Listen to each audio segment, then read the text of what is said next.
Live from the Shanghai Oriental Stadium in Shanghai, China, it's the CAFL, the China Arena Football League, live on One World Sports, and we're with you again. Hi, everyone. I'm Lou Tilley, along with Mick Moneyhoff, and Sandra Parks will be joining us to do interviews from the sidelines in both English and Mandarin for our two broadcasts that go into both countries today. It's our playoff weekend. It's Super Series 6 weekend, and we wind it up with the China Bowl Championship tomorrow. But for now, this is a playoff game to determine the number 3 seed in the final spot in the CAFL standings mix, and this is a good matchup tonight. Good matchup, real high-powered offense against a very surprising defense. Offensive efficiency, 75% for Shanghai, but if a team's going to slow them down, it's Guangzhou. They are the second most efficient defense with people like Glasper and Trotter on that defensive front. They can pressure Austin into maybe making some quick throws. Shane Austin recently voted as the MVP offensively right here in the CAFL, and a pair of outstanding receivers in Mike Washington and Shane Kylene Nomoko, who may be playing his last game on this evening. They have combined for 25 touchdown passes of the 28 that Austin has thrown, so yeah, they are the main targets. Boy, and they are tough to stop. That's going to be quite a job for Guangzhou to overcome, but they are a powerful team, as their name would indicate. Now, it's arena football, so we have to look at both quarterbacks. We've already mentioned that Austin is the offensive MVP already, as voted by his peers, but he goes up against a veteran in J.J. Raderink, and both have distinctly different approaches to the game, Mick. Well, Austin's going to throw the ball around, there's no doubt. Raderink a little more precise, dink, dunk. Well, they both do that, but if Raderink can stay away from the interceptions, he's effective. There's some money on the line and a lot of pride as they play off for third place. We're live in Shanghai, and right now let's go down to the sidelines. Sandra standing by to introduce the players to you. 各位观众朋友们，晚上好！哇，上海的朋友应该更热情一点吧？再一次，各位观众朋友们，晚上好！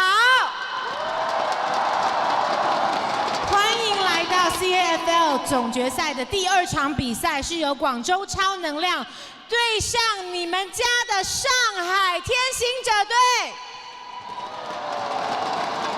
Welcome to the second game of CAFL Championship China Bowl. We have Guangzhou Power against the home team Shanghai Skywalkers. Now we're going to try to know the players a little bit better. 我们先来介绍一下球员，首先是我们广州超能量的球员。Can you please tell us your name and where you're from? Dwayne Brooks, Irving, Texas. Rest easy, Juice and Deuce. 邱俊达，广州。Virgil Gray, Atlanta, Georgia. 富裕辽宁。Lavalle Tune, Orange County. 陈振德，甘肃。 Jamal Getting, North Virginia. 李林，山东。 JJ Radarank, Longmont, Colorado. Alex Carter, Springfield, Missouri. 庄海涛，山东。梁子豪，湖北。 Cameron McGlynn, Belmont, North Carolina. 加油！ 杨浩，太原。 Frank Trotter, Mobile, Alabama. Brandon Carvalho, Kapaa, Kauai. 郭旭，河北。 王伟，北京。 Deshawn Johnson, Jersey City, New Jersey. 河北阳，山西。 Tyree Glasper, Detroit, Michigan. 李恩，武汉，广州，加油！ 现在我们来认识一下上海天行者队，好不好？ Justin Lawrence, Amelia, Virginia. Travis Pandenberg, Philly. 肖玉，山西。 田野，河北。樊荣，山东。 Wojawele McGinnis, Walazi, New York. Woa, Shanghai. Leonardo，台湾。 Kevin Barty, Lake Charles, Louisiana. 赵振南，珠海。古旭斌，河北。 Dwayne Hollis, Bad News, Virginia. Sean Kalinamoku, Ever Beach, Hawaii. Shanghai, 加油！ 郑宇江，成都。 Wojao Shane Austin, Wolazi, Jajo. Skywalkers, 加油！ Sergio Gillum, Shanghai, South Carolina. 谢坤，河北，上海，加油 Mike Washington, Quiptown, Shanghai. 王雷，黑龙江。刘帅，河北。今天晚上属于上海。 Taylor Russellino, New Orleans, Louisiana. Christian Wise, Los Angeles, California. Shanghai, 加油！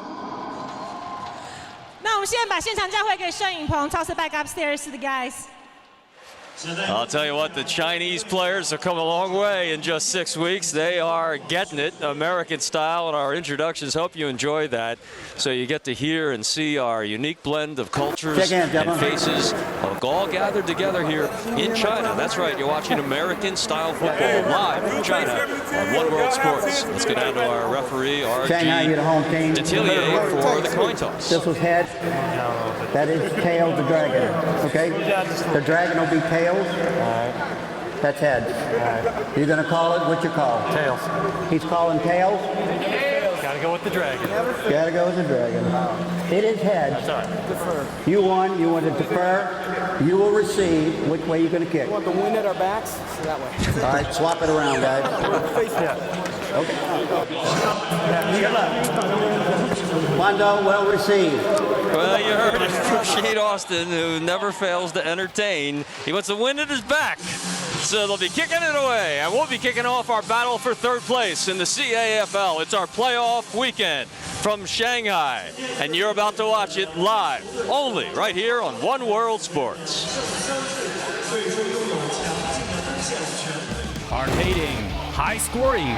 After 5 weeks of exciting American football action, it's here.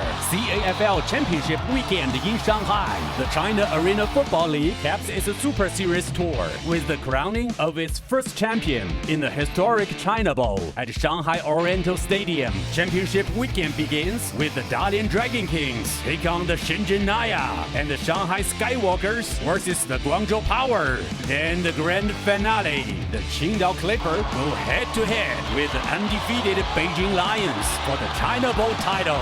Sports in China has a new player, the China Arena Football League. Speed, power, toughness. After 5 weeks and 5 cities, the CAFL Super Series Tour is ready to showcase its first ever champion. American Arena Football has arrived in China. The China Bowl, Shanghai Oriental Stadium is here now.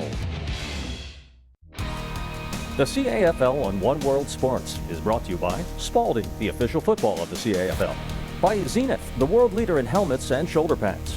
By the Judge Group, China. By Legend Sportswear, uniforms and apparel of the CAFL. By Sisu, mouthguards. By Smitty's Apparel for officials. By Lou Tilly Media, producers of the CAFL. by DJO Global, by Yuyu, by Eastern China Airlines, by Maritz Travel, and by the Doubletree Hotel by Hilton, Beijing.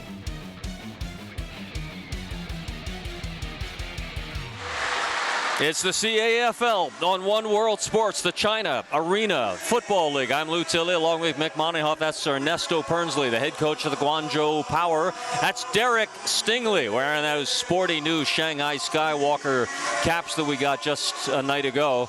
Our coaching comparison, Derek comes from that famous football family. His father is Darryl of the New England Patriots, defensive specialist around the league, and he's a driven coach, very emotional. Pernsley, he knows all the arena basics. He knows the game played between the walls. He drafted for power and has a tremendous lineup of U.S. stars. Needed to run the tables to get to the championship game. Is going to come up a little short of that. But we're playing off for third place right now. And here's Mick Moneyhoff with the call. Thank you very much, Lou Tilley. And Russolino's kick is going to be taken by Dwayne Brooks right in the corner of the end zone. He's juking and jobbing up the 5, and here he comes. He's to the 15, to the 20, breaks another tackle, and Russolino helps bring him down at the 20-yard line, where it's 1st and 10 for the Guangzhou Power. Christian Wise blows up the first wave of blocking there, but Brooks does it on his own. A very explosive player that we'll talk about. He's a good long ball threat. He very nearly broke this one. Dwayne Brooks, just outside of Dallas, grew up. He's a Texan, and Guangzhou will have the ball first. And they feature a powerful running back right in the forefront of your screen. Number 77 is Deshawn Johnson, 6'4", 315, and can run. He'll be up front along with Carvalho and Wong, and you'll see Hao Guo as a blocking lineman as well. Here's a quick toss to the far side. Brooks makes the catch. He's up to the 20-yard line. So Brooks making his first reception of the game, and he's out there with Shinda Chow and Yu Fu. We were talking about Brooks this week after a spectacular start. He's been kind of missing in action the last couple of weeks, but obviously Coach Pernsley wants to get him back involved again.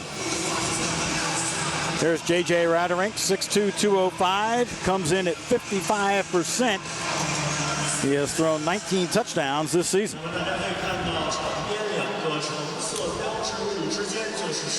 2nd and 1, football at the 20-yard line. And here is big Deshawn Johnson. And it takes a couple people to bring him down. That's big Justin Lawrence, number 99. That's a battle of the bigs right there. But 77 has better feet and a quicker step than you might imagine for such a big man. And he's been one of the surprises of the CAFL. So he runs for the first down. It'll be 1st and 10 for the Power as they look to march down the field here on this opening drive. These teams met in week 2 with the Skywalkers winning 45-32. Here's Johnson again, and he's rumbling. And he's down inside the 10 to about the 6-yard line. Wow, that was an impressive hole to move the big man through. Carvalho, the Hawaiian U.S. All-Star center, sealing off the middle of that Shanghai defense. Sets up a 1st and goal at the 6. 17 yards on 2 carries already for the big man, who could move into 2nd place in the rushing stats with a decent outing this evening. There's Justin Lawrence. He's got to do a better job of clogging up that middle. Actually, they're marking a yard shy. It's going to be 2nd and 1. Back at the 7-yard line now. Johnson's been effective. We'll see if they keep it on the ground here. And it is Johnson once again. Crosses to 5. Forward progress maybe to the 4.5. Yeah, he's showing some smarts now as a running back. He goes inside right here to make sure that he gets forward progress to pick up the new set of downs. And I think he did.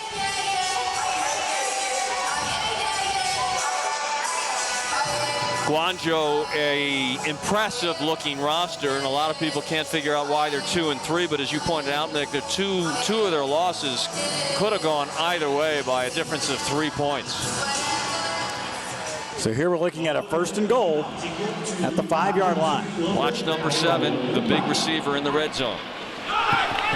And it's going to be Johnson once again, but no gain that time, as Willie McGinnis and Justin Lawrence were all over him. There are a lot of good athletes meeting at the point of impact right now, and 56 is one of the outstanding defenders in this league, Willie McGinnis.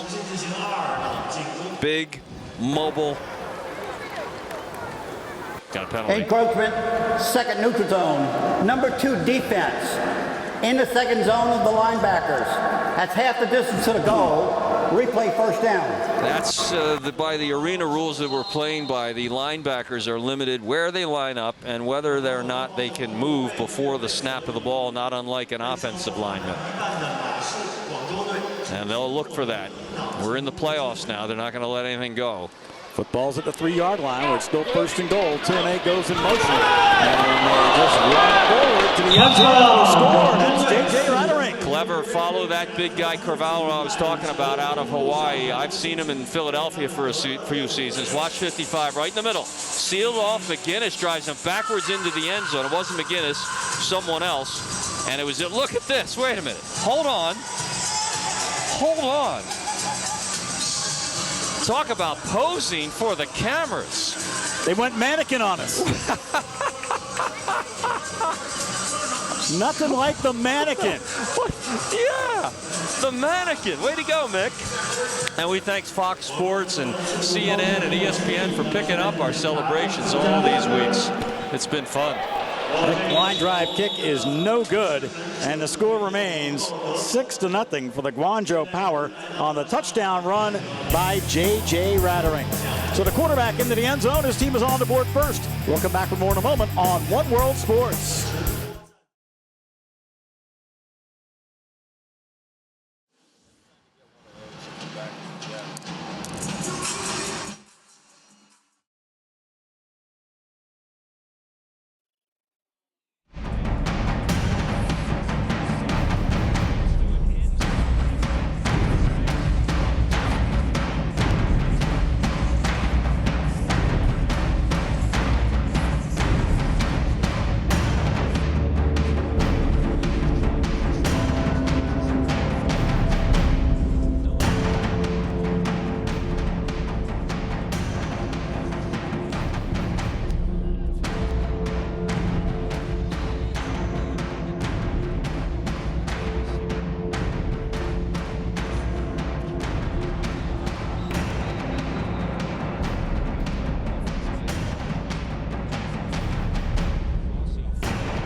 This is what the China Arena Football League has already become famous for internationally. We've had literally tens of millions going to our websites and our YouTube channel to watch this kind of fun. After the touchdown, and look at J.J. Rattering says, come on, man. How fun is this? J.J. sat out a year in the United States, came back to play in China, and is just having a ball here along with the rest of us. Dwayne Hollis is deep, makes an over-the-head catch, and he comes straight up the middle.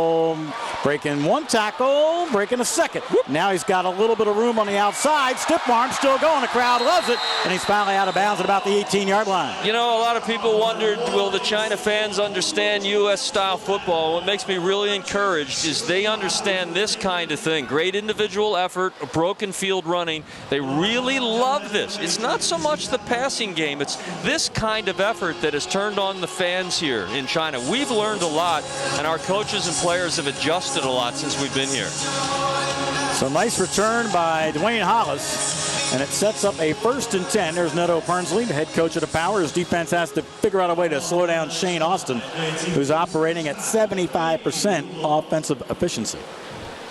Football's at the 16-yard line on 1st and 10, and he wants to throw complete. Who makes a catch up to the 25-yard line. And when you say offensive efficiency, you mean they score 75% of the time, right? 75% of their possessions, it's going in the end zone. That's impressive. And they have not kicked a field goal this year either, so it's all touchdowns. John Wiles calls the offensive plays for Shanghai. I love their uniforms, by the way. All put together and designed and supplied by Legends Sportswear of Shanghai. 2nd and 2, 25-yard line, just underway. First possession for the Skywalkers, who come in with a mark of 3 and 2. And Washington goes in motion. Austin scrambles. He is looking deep for Schweiler, who can't make the catch as it's just over the wall out of his reach. Great play by Austin, who pump faked but then had to go on the run and try and make the play work, and very nearly did. But the veteran of the United States League knows to throw it to the outside where no one else can catch it. A little smaller than you might think for as effective as he's been back in the U.S. 6'1", 200 pounds. His dad coached him. Illegal formation. Defense, number 94. The defensive end is too wide. He has to come in. 5-yard penalty. The penalty will result in first down. Very strict set of rules placed on the defenders in arena football. Rather than go into great depth, they can't take that wide 9 type approach from the NFL. They have to line up on the outside shoulder of the guards. 1st and 10, 20-yard line. 3 wides on the near side, and that play's going to be offside. Here's a pass to the end zone. Caught! Touchdown, Kalanamuku, but I think it's coming back. It looked like the motion was illegal a formation. little too soon across the line. Defense, number 94, standing up prior to the snap. That penalty is refused, results in a play, touchdown. That's a touchdown for Kalanamuku, and he now ties Mike Washington for the league lead in receivers with touchdowns. SK, the Hawaiian. He got between Virgil Gray and Cameron McGlenn for the touchdown. Kalanamuku, as you say, number 13. Austin with touchdown pass number 29 on the season. Here's the kick by Russolino. All the way, that kick is blocked and no good. So the score remains 6-6 as Kalanamuku gets a chance to celebrate. That's the problem when you got the referee making a call. We lose the great celebration opportunities. This is true. There's a look at the touchdown. We'll come back 6-6 in a moment on One World Sports.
Sean Kalanamuku just cashed into the end zone again. Boy, it's not unusual against Shenzhen. A single-game CAFL record with 11 receptions. Now has 4 others in rushing the football. And there's Mike Washington, by far the best tandem for pass receiving in the CAFL right now. And boy, have they been delightful on and off the field. You know, he's just one of many great receivers in this league. He actually shares that record with Xavier Boyce. We'll see tomorrow in the championship game. So here's the kick from Russolino. High and end over end, and it goes off the net. Wayne Brooks hasn't hit the wall, on the back wall, so they say it's out. So they'll bring this one out at the 5-yard line. It'll be 1st and 10. Ernesto Pernsley with his veteran quarterback, J.J. Rattering. He's 35 years old, the oldest quarterback and one of the older players. We have 5 guys over the age of 35 playing here in China. And J.J. sat out a year but came back to play in China. Derek Stingley, the veteran coach of the league back in the United States. Great athlete. Was drafted both as a football player and by the Philadelphia Phillies as an outfielder in their organization for a while. And his dad is Darryl, who suffered the terrible injury, the paralysis on that vicious hit by Jack Tatum. And yet his two sons, Darryl's two sons, went on to play college football. Didn't slow him down. And Derek's son is now an outstanding high school football player heading to LSU. Here we're looking at 1st and 10. Football at the 5-yard line in a 6-6 ball game. And Raderink back to throw on a 3-step drop with time, and he's going deep.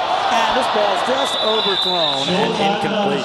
Dwayne Brooks was the intended receiver, and he was behind the defense. And again, Dwayne Brooks very much in the playbook early on for Ernesto Pernsley, J.J. Raderink. There's the coach.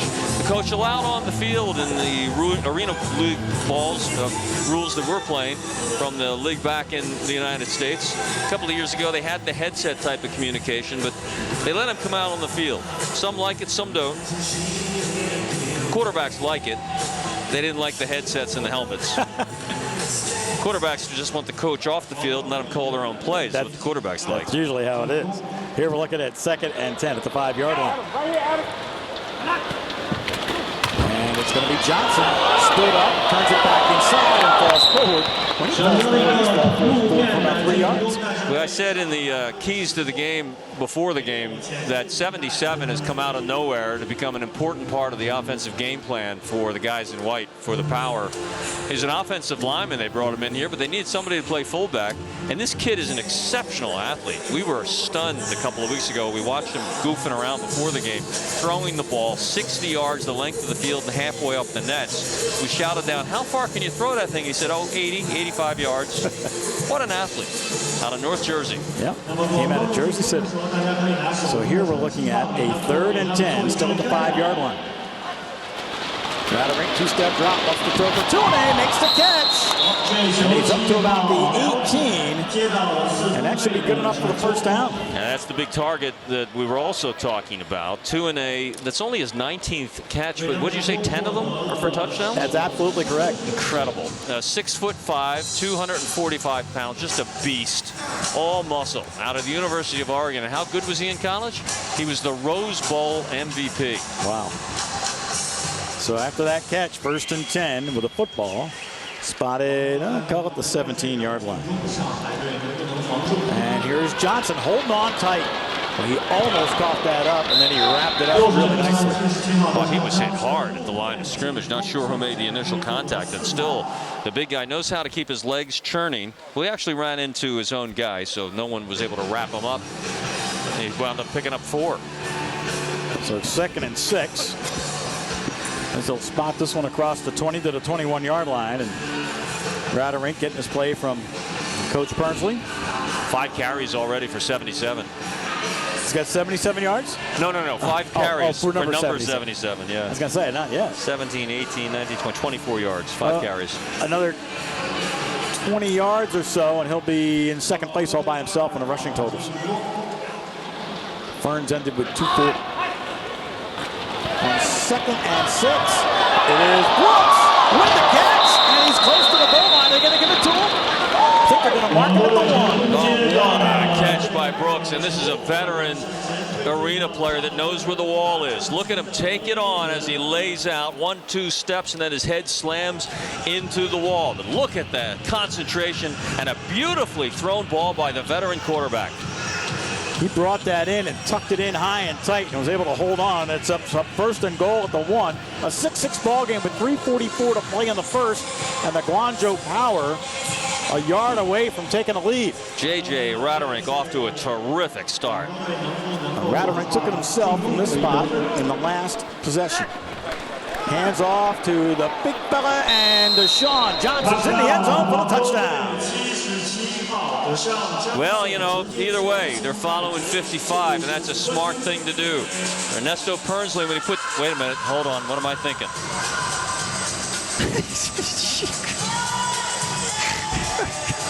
I know the whole team now comes out onto the field. This is getting crazy. And they dance to the team theme song, I Got the Power. Thank you. Way to go, DJ Ken Bozart. So we got the extra point coming up. Now Carter missed his last one, trying to make it 13-6 here. with 2:48 to play in the first half. Kick is on the way, and this one is good. So the touchdown run by Deshawn Johnson and the extra point makes our score 13-9 Guangzhou over Shanghai, as this game is for third place in the CAFL. We'll come back with more in a moment on One World Sports Tonight.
There's Shane Austin, recently elected as the Offensive Player of the Year by the CAFL, but it's J.J. Ratterink, the veteran, who's trumped him in the early going so far, off to a terrific start. And here's our league leaders.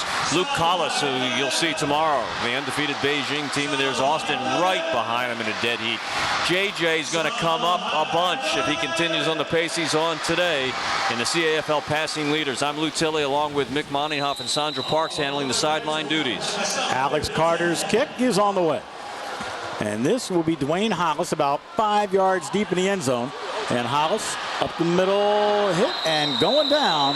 Lost his helmet again. What is it with Dwayne Hollis and the helmet?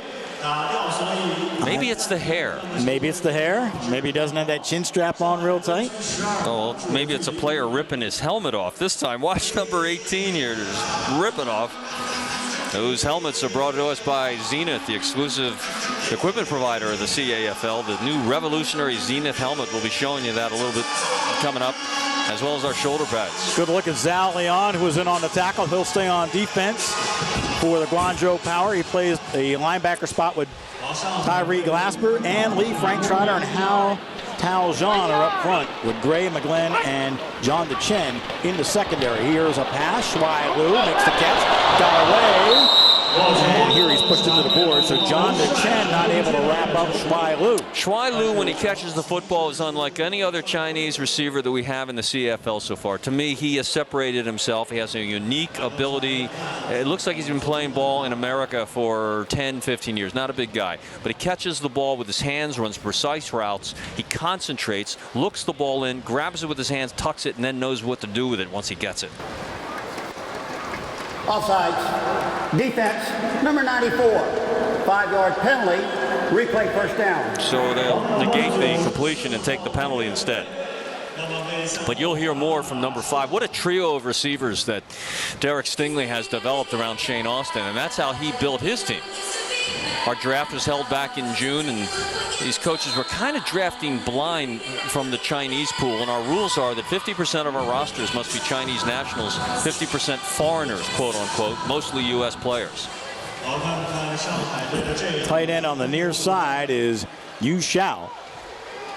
So with the tight end being Chinese, you can go another American receiver, and they throw to Shuai Liu, who makes the catch and is pulled down across midfield. What I tell you, fearless in the traffic over the middle, where we've seen some of the guys flinch at times. Not him. He looks it in and then powers away. Well, Austin with another completed pass. He did throw 9 touchdown passes against Shenzhen, and as a single game record. Yeah, that was some performance by Shane, who has torn it up in the U.S. League as well. A couple of years ago, had one of the all-time great seasons when he took the Cleveland Gladiators all the way to the Arena Bowl championship game. So football across the 25 at the 22-yard line where it's 1st and 10. Schweilu on the far side. Kalinamuku goes in motion. Flag on the play. Looking for Kalinamuku. Wide open. Touchdown. Oh, man, look out. Look over the near side here. We had an incredible collision between two linemen that took them both over the boards and out of play as Kalinamuku celebrates his 2nd touchdown. But, man, I don't know if we have a replay of that. Let's see what happens. Defense, number 16, moving forward prior to the snap. That penalty is refused. Personal foul, roughing the passer. Number 92 defense. That penalty is accepted. 10 yards, 1st down. And that's why we saw that blowout between two linemen. Stay with us if we have an ISO in the pocket. Austin completes the pass. That penalty will be carried over after the kickoff. The result of the play is a touchdown. And two linemen came to his defense and drove a defender over the wall, not far from where we're sitting today. That was Ann Lee and Travis Miller getting tangled up. Well, the play stands for a touchdown, and penalty will be assessed on the kickoff. But Kalinamuku with the 2nd touchdown grab. Here's a kick by Russolino, and the extra point is good. And for all of the fun and joy that we have with touchdown celebrations, let's not forget that this is football, and there's some big boys. Let's see if the end zone picks it up. I think 99 was involved. Now, this is the tail end of the touchdown. We're following the ball. That's okay. But we might want to start ISOing the pocket a little bit because the action is really getting hot in there. Shane Austin and Willie McGinnis, teammates, friends, take us on a tour of Shanghai as only they can on Trick Shot Tuesday.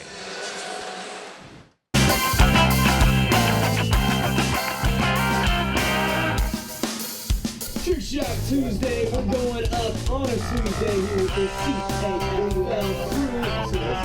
We got Beijing, Guangzhou, Shanghai, and that's it.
就是雷森服饰的所有员工们，我们很兴奋，他们今天有来到这边为我们的加油。你们都是在为上海队加油吧？雷森服饰真的是对我们真的是非常好，他们不但提供我们的官方的服饰、衣服，还有球员的衣服，就连我身上这件都是我的，都是他们提供给我们的。还有就是他们星期二带了我们的球员，带他们去他们的工厂，介绍他们的工厂，介绍他们的员工，真是非常谢谢他们。So here we are with Legend Factory. They are so incredible. They made everything for us, including the uniform, including the jackets, including the jacket I'm wearing right now. And they're all here to root for Shanghai Skywalkers. So Shanghai Skywalkers, go, 加油!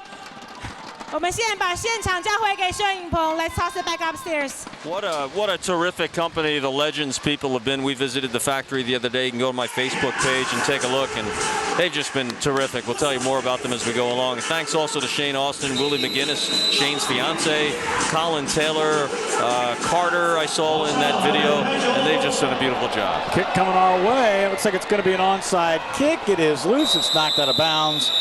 So the return team will have possession. Now you see that shot right there, the wall, the separation just to the right on the 25-yard line. That's where Travis Miller and Ann Lee wrestled and went over the boards and broke that portion of the wall a few moments ago. Number 94. That happened when Shanghai scored a touchdown.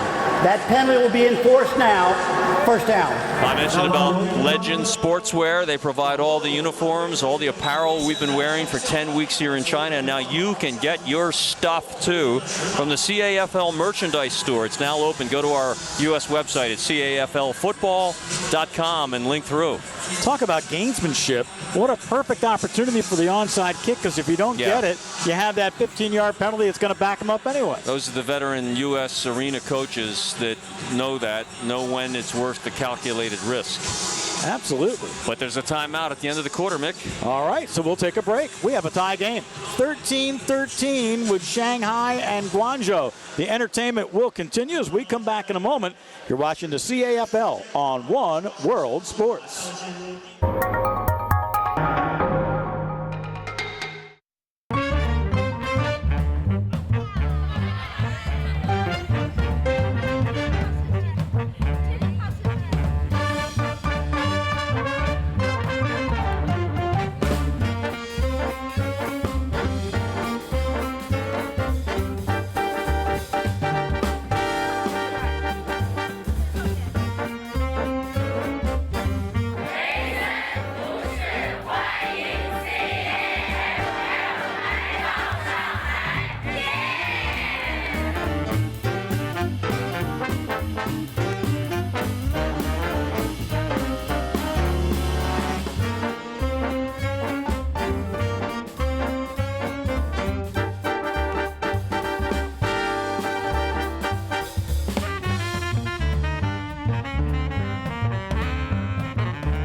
While we were away, the arena rocking out. That's Frank Lazar Jr. showing the crowd our QR code, which they take a picture of and takes them straight to our online merchandise tour, part of the Super Series. Yeah, we're bringing a lot of America to China, folks. A lot. And they're loving it. There's Frank out on the field with the cheerleaders. We're giving away stuff during the break and playing Cotton Eye Joe, and the whole place was up on their feet and dancing. It's amazing how quickly this has caught on in China. It has been a great experience, and we have learned so much, as have the Chinese. In many ways. Absolutely. And here, we get back to second quarter action. 1st and 10, 19-yard line. Pump fake and a quick toss. And there is the big fella. You can hear the crowd, the oohs and ahs come up as they see Deshawn Johnson running with the football. That'll be his first reception of the night. JJ is now 6 of 7. And Shane Austin 4 of 4. Jen Na Shu tried to tackle him low, and the big fella hurdled him. Yeah. Did he really? Yeah, well, he got tackled a little bit at the end, but he tried to go over the top. I don't know where a good place to tackle a guy that size is. I don't either. I really don't. I don't know. I don't know what to tell you. If I'm your coach, I don't know. 3 of you at once. How about that? So after the completed pass, sets up a 2nd and 2. May go deep on this one, and he will. He's looking deep. That ball is intercepted. Christian Wise coming down with it. Our man, Christian Wise, one of the nicest, brightest young men that we've met on this tour. A pro in the U.S., an aspiring film producer. Look at him. He's going to run out to the middle field and make sure he knows about the cameras now. What's he? Yeah, that's cool. Oh, he's proposing. Yes? Ah, coach accepted. Very nice. Look at the interception here by Christian Wise. Number 2 is a great athlete and a great guy. His dad's here, his mom, we've met them both in Beijing and now in Shanghai. His father's a very successful Hollywood music and film producer, and I'm sure Christian's going to be a very bright star in that business, and he's been very, very helpful to us and our media crew. Coach Stingley getting involved in that. I asked Coach Stingley, do you mind these celebrations? He goes, no, that usually my team's doing something good. Yeah. And then he says, and I do watch them, even when the other team score. Right. So he's into it. 1st and 10, 5-yard line. Schweiler in motion. Defense jumps. Free play. Here's a deep ball. It is incomplete. Penalty on the defense. You can't come out of your stance on defense according to the current rules. I'm not sure why that is, as long as you don't cross the line of scrimmage, but those are the rules we're playing by. Illegal formation, number 94 defense, not in the 3-point stand. 5-yard penalty, still 1st down. And I don't know what it means, illegal formation. All he's doing is he's jumping out of his 3-point stance, but he doesn't come across the line of scrimmage. But that's how the rule's written. So it goes to 1st and 5 at the 10-yard line. Neto Pernsley, the head coach of the Power, he put more of an emphasis on proven U.S. stars maybe than any other coach in the draft, in the 6-team draft. And you watch them and you go, why aren't they in the China Bowl? Beijing just too good defensively, really, and that's what it comes down to.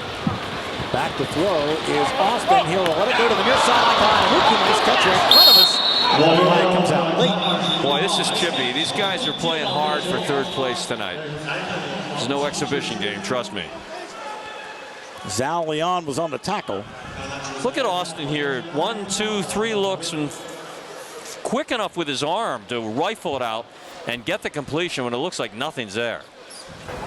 Personal foul, face mask, number 18, 10 yards from the end of the run, 1st down. So you saw the face mask. Not only does it pick up another completion, but picks up 15 yards on top of that. Zhao Leon, the guilty party on the tackle. It'll put the football. Boy, I've got Austin at a perfect 5 for 5. Do you have an incompletion? Did I miss one? I don't think so. He is red hot, the offensive player of the year for the CAFL. 1st and 10, 22. There's another completed pass. This goes to Washington on a little swing variety. And picks up a few on the right side. He's feeling lonesome. SK's getting all the looks here. His first one they thrown to number 7. And he just won our Judge Spirit Award, named after our founder, Marty Judge, for his exceptional play, his exceptional leadership on the field, and his incredible ambassadorship for our sport all through China. And he's the guy that turned on the whole world here to see the Spirit Award with his amazing and joyous celebrations that were picked up and caused a social media explosion about 2 weeks ago and put us on the map. The only incomplete passes were nullified by penalties, so he is having a perfect night. Thought so. Here we're looking at 2nd and 4. Call it the 16-yard line. And Austin going to keep it himself. That was a call wrong, and it went nowhere. And that man right there, Tyree Glasper, who's played with the frequent champions Arizona Rattlers, really knows how to play football. So Glasper comes up to make the hit. Out of North Carolina A&T and Detroit, Michigan. Yeah, those are 2 tough places to play football. And he knows how to play. He's well coached by Kevin Guy in Arizona. Champion caliber guys year in and year out. And he's just been, he was another contender for Defensive Player of the Year. 3rd and 5 at the 17. Kalinamuku goes in motion. And they are looking for Washington complete. And it's close to the 10-yard line. Talk about hurdling. This guy's only about 5'9", but what an explosive first step number 7 has. Here he goes. You give him any room to maneuver, and he's a threat to score. That should set up a first down, and it does. It'll be 1st and 10 as the Skywalkers have this game tied up 13-all. 7 for 7 for 110 yards already for the offensive player there, Shane Austin. With 1, 2, 3, 4, 5 of his completions to that dynamic duo of 7 and 21. We'll see if the offense can convert after Christian Wise came up with that interception. 1st and goal. That's not 1st and goal. Unless they put it right on the 10-yard line. I guess that's what they say it is. So back the throw was Austin, and incomplete. Washington wanted McGlenn for an interference call, didn't get it. Yeah, number 20 is a KG veteran from the U.S. He might have been riding the hip of number 7. Hard for us to tell from that angle.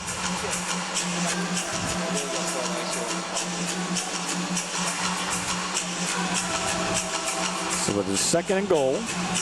Still at the 10-yard line. One of the key success for number 10 is his nimble feet. Not so much for running the ball forward, but for finding space to throw. I mean, he just killed the soul a couple of years ago with last-minute plays that were, you have to see to believe. Kalinamuku goes in motion. Flag on the play. Shuai Wu makes the catch at about the 7, and that is all as Dwayne Brooks rushes into the boards. That's 3rd catch for number 5. But there's a flag on the play. Usually on the defense, if it's a motion against the offense, they'll blow it dead. RG trying to figure out which side the cameras are on. It's all spun around like he was doing the Izzy Dizzy race. I think he's looking for confirmation. Yeah, or the number of the player. RG's one of the quickest to make the calls, keeps the game moving. It's unusual for him. 2nd and goal. Offsides. Number 99, defense. 5 yards, replay 2nd down. Yeah, that's what I thought. So Ann Lee, the guilty party. Austin, assistant coach John Lyles, former head coach at Panhandle and Oklahoma. Sharp guy, pleasant, one of my workout buddies. Yep, he's a Texan down near the Tyler area. There's your guy. Yep, and Lee's the one that went over the boards, he too. got thrown over the boards. That was brutal. 2nd and goal. Kalinamuku goes in motion. Washington in the slot. Lose to the right. The Tanks the blocking fullback. Complete to Washington for a touchdown. That was a nice throw. Shane Austin, I've seen him on nights when he's not on target and he can be a little erratic. And then, whoa, way to go, Mr. Washington. But then there are nights when Austin is on, when his footwork is good, when his arm is accurate like this. That looks like a simple throw, but it has to be thrown right in the box for it to work, and made it look easy for number 7. And another touchdown. On the field has been ruled. Nice 7-play drive after the interception. And here comes the extra point from Russolino, who has been, I believe, perfect for about the last 2 weeks. Native of New Orleans, very popular down there. The Times-Picayune has been following his travels, sort of writing a little diary about him in China. He was the kicker on the CAFL Dream Team. And there's a flag on that one, so we'll hold on. Glasgow's Personal involved. foul, roughing the kicker. Number 94, defense. So we'll take a look at the touchdown as the penalty will be assessed on the kickoff. 19-13. You're watching One World Sports.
This is Russolino, and watch what happens afterwards. He gets plowed by Glasper, who claims he was blocked into the kicker, and he might have a good argument for it, but it doesn't matter. They got to really protect these guys. They're so vulnerable when they swing the legs through.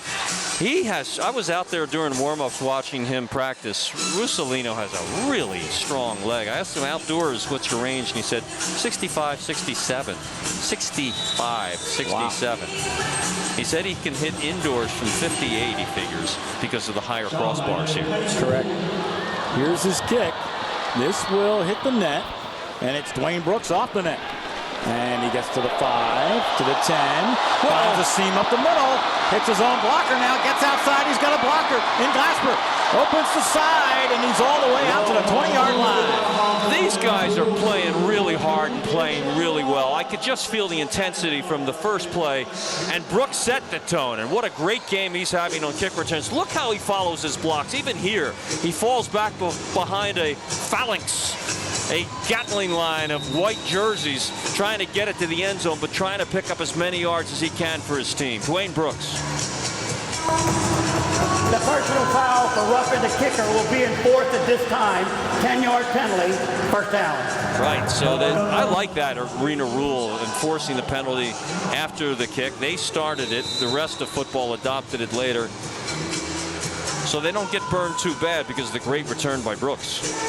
Shane Austin, what a start. 9 for 10, 112 yards, 3 touchdowns. So now Ratterink has to answer after the Christian Wise interception, and then a nice drive for the touchdown, but Washington getting his 14th touchdown of the season. So he and Kalina Muku now with 14 each at the top of the leaderboard in that department. 1st and 10 at the 18. Chow goes in motion. It is Johnson carrying all the way down across the 10, and finally a whistle. See where they spot this one across the 10. It's going to be at the 9-yard line. There he is right now. And when he's contacted and hits the wall, that's where they rule him out. So they'll rule him out right at the 10. So a gain of about 8. If you're new to arena ball, indoor ball, by the rules we're playing, if you're contacted and thrown into the wall, then you're out of bounds. If you're not hit, you can bounce off those walls and keep going forward until the last minute of play. And anytime you hit the wall, the ball's blown dead. Labaja Tuane sets up in the slot. He's the big touchdown target, but they go with Johnson running left, and he goes forward to the 5-yard line. Kind of had an inkling that this was coming, talking with JJ the other night again while we were working out. That's all we do here. We work out, we eat. Right. At least that's what you and I do. These guys have seen a lot of the country. Deshawn Johnson now moving up in the ranks of rushers. As you can see, he's been a great surprise. Dak Britt, who had another 100-yard gain in our first game tonight, and Ferns, who moved up that list. What did he have, 45 yards of his 51, own? so 51. So he was at 204, so Johnson's moving basically right there now. Yeah, dead heat for number 2 right now. 1st and goal, and the handoff goes to Johnson again. He's in the end zone for a touchdown. Wow. That's why they're running the big man. His 10th carry, Mick, with 5:02 to go in the half. You know, we've talked about how teams have adopted the run in this league, and it's been successful. You know what? The old rules don't matter. Just because they did it one way in the U.S. for 29 years doesn't mean they have to do it here. And J.W. Kenton and Shenzhen brought the running game to arena football, and other teams have noticed. It's all about copycats on any league in any pro sport. You know that. Whoever wins the Super Bowl, everybody takes their offense the next year. Carter, extra point attempt. This one is good. The extra point is good, and we have a tie game at 20-all. So the question was answered. Could Guangzhou answer the touchdown and tie it up? Yes, they can with Deshawn Johnson. Back with more in a moment on One World Sports.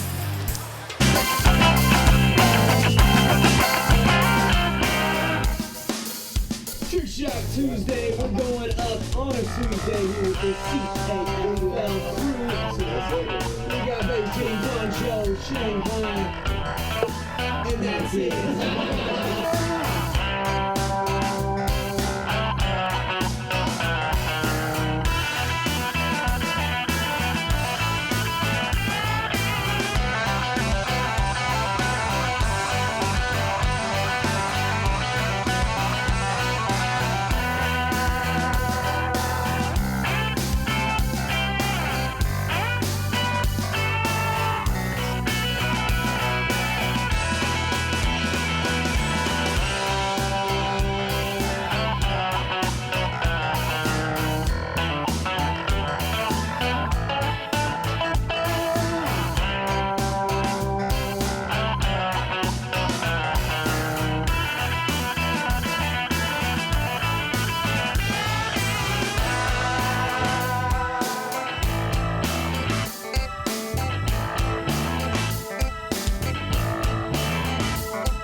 While we were away performing for the crowd of 5,000 here, that's one of our own, Lindsay Kress from Maritz Travel. She's been on tour with us. She used to twirl on scholarship at San Diego State University, and she still got it.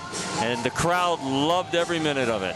All of our Western culture, our American culture here in China. The China Arena Football League on One World Sports, and you're watching it live. There you go. She's just been a delight, and we thank all the folks from Maritz Travel who have put us just in the finest hotels and tremendous food. It's just been great. Has been great. Lindsay was great too. Here's an onside kick as it goes. Oh, it's spinning backwards. It's not going to help. He can't back it up. Like a Tiger Woods wedge. He zipped it back.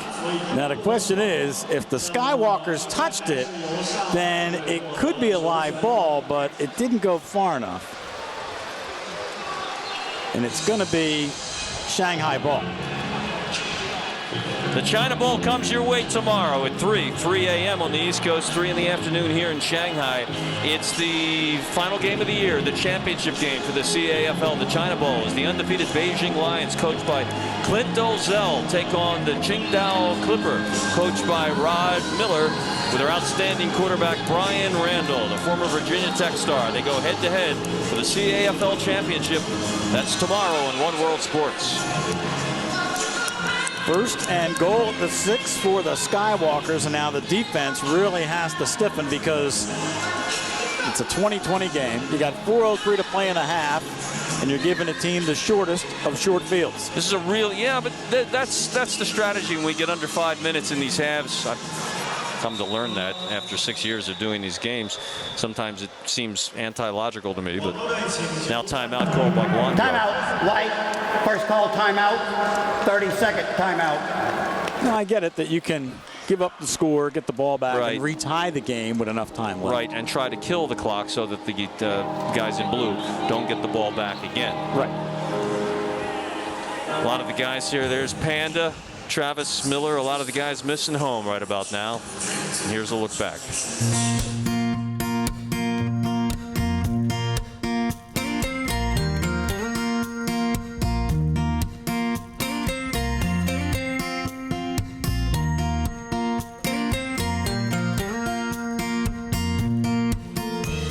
Hi Titan, hi Berkeley, it's your Uncle C.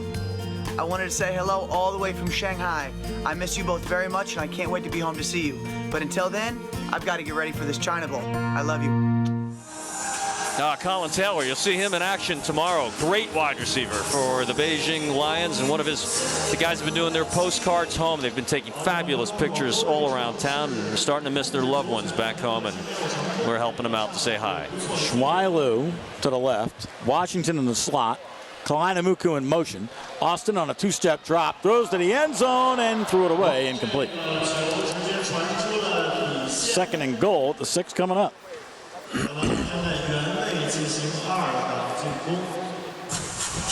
Well, if it's not there in this juncture, go ahead and throw it away. Don't miss cashing in on a golden opportunity with just 6 yards to go.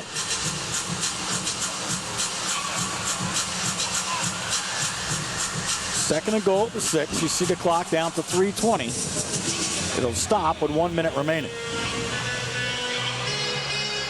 Washington comes to the near side. Shuai Lu will be along the wall. Kalinamuku back in motion. Shu Bingdu, the blocking fullback. They call him the Tank. And Tank not able to keep David Wong away. Gasper knocks Shane Austin out of bounds. Well, you said it. He was chased out of the pocket, and then yes, thank you. The great linebacker Glasper cleaning up. He keeps his leverage, and Austin can't get away this time and get rid of the ball, and that is a costly loss all the way back to the 14. Yep, David Wong blew up the play. Known as an offensive performer, the #1 draft choice of the entire league, of Chinese heritage. Both of his parents were born right here in mainland China. Both were Olympians. David and his brother Ed were raised in Virginia. Both went to Virginia Tech, played for Frank Beamer. Both were All-Americans. And David now on the field, and Ed works for us on the CAFL. There's a flag. After a career, by the way, in the NFL. The first Chinese born, or the first man of Chinese blood to play in the NFL. Delay a game. Number 10 offense, 5-yard penalty, third down. That's a bad penalty down here in this territory. So they've given up 11 on the loss and then another 5 on the delay of game. So John Lyles has to dig into his playbook and come up a little something different. 3rd and goal from pretty far out, 18 yards away. Wow. And we mentioned the defense with... That's a good defense. With Wong making the All-Pro South team, along with people like Cameron McGlenn and Tyree Glassberg. And Frank Trotter. Frank Trotter's a stud. And Zhao Leon as well. Back to throw. Austin. That ball's tipped. And it falls incomplete. That might have been caught. I'll tell you. That was a pretty good throw and a pretty good play. And, you know, you mentioned the tank, the fullback from Hebei. Watch little 24 cuts Frank Trotter. And why wouldn't he cut him? Because the tank is only 5'6", but weighs 220 pounds. So he's not going to take you on high. And yet, he's been cutting these guys low, game in and game out, and it drives them crazy. Timeout. 4th and goal. Hey, our founder, Marty Judge, is with us on this trip as he's reflecting on the league that he's founded and the Super Series so far. And each game got better and better and better. I think the Chinese, I talked to our American players, the Chinese players got better each week. They start hitting harder. They knew how to play the game, and they adapted really fast. So I was very, very happy with our 6-week series. And Marty Judge knows what he's talking about. A great sportsman. He's coached youth football his whole life. That's how I got to meet him, through the Maxwell Football Club. That's how we started my media company. That's part of how we started this league over here in China when he became an owner of the Philadelphia Soul. And Marty is real happy, not only with the development of the league, but what he's talking about is the development of the Chinese players. None of us knew how they would react, and I think it's been terrific progress so far. And obviously Marty does. 4th and goal. Good look at Virgil Gray. Kainamuku comes in motion, coming his way. Austin on the 2-step drop, back to throw, into the end zone, overthrown Schweilu, and incomplete. So after that terrific start, how about the Guangzhou defense rising up? Watch David Wong from the top of your screen just pancake the offensive guard and get in the face of Austin. He had to release this ball a little sooner than he wanted to. See that? Yeah, and it just made it go a little bit too far and overthrown. Well, we talked about the onside kick where they had it 1st and goal from the 6. They do held, not, right. They don't cash in. So now Raderink and company get the football back with a minute to play right now as we have the 1-minute timeout coming up. A 20-20 ball game, and Guangzhou has a chance in the final 60 seconds to break this tie. We'll come back with more in a moment as you're watching the CAFL on One World Sports tonight.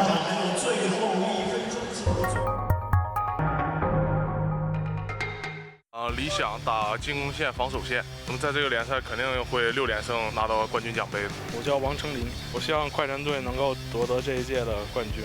很高兴能打进总决赛，还有很多人的一起努力才能走进这个决赛，很不容易。在球场上每一个位置都非常关键，并不是说他为谁服务的，都是大家都是互相为整个球队而服务的。这是一个团队的活动，我们前锋主导前面的人，后面才能得分。我基本上是防外接手，我只要做好自己的本职工作，不要让外接手去在我的区域内打阵。我以前在加拿大打职业，然后我现在每天起来，我是很高兴有这个机会来打球，在中国。我感觉我英语进步了很多，然后收获了很多那个友情，然后还有朋友，教练教我。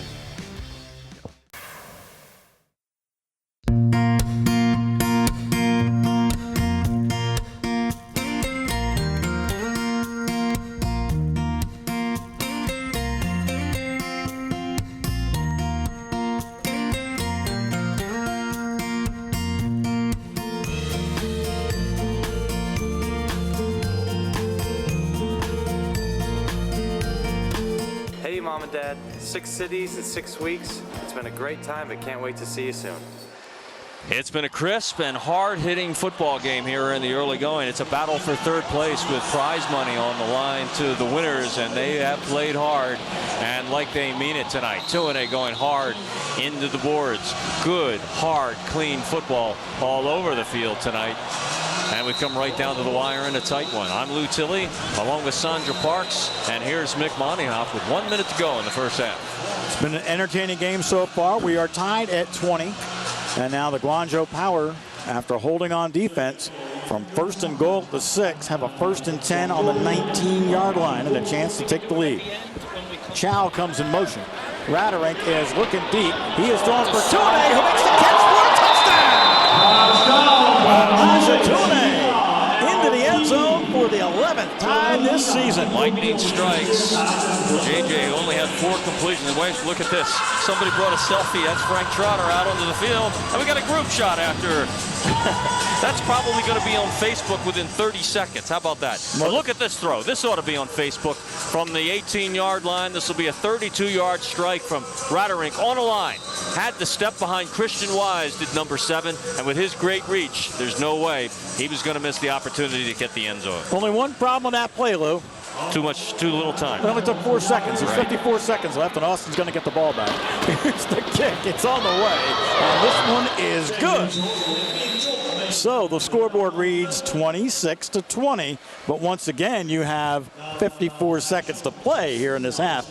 Another look at the Raderink touchdown pass from Tune, his 11th touchdown reception of the season. Against just 21 catches. That's an incredible ratio, but this wasn't one of these short lob jobs. That was a great long hookup, and the longest pass I think that Raderink has had since the opening game on a catch and run to Dwayne Brooks. Visit our websites in the USA if you speak English at CAFLfootball.com, but if you read Mandarin, go to CAFLchina.com. Very different websites reflecting the cultural differences, but go to YouTube, our YouTube channel, Google CAFL China Arena Football League, and see all the tremendous content of our entire tour across China on and off the field. And then look at all the players and the AFL great photos that we put together for you on Facebook, and interact with the players as well. Read about our new all-star team that we announced last night.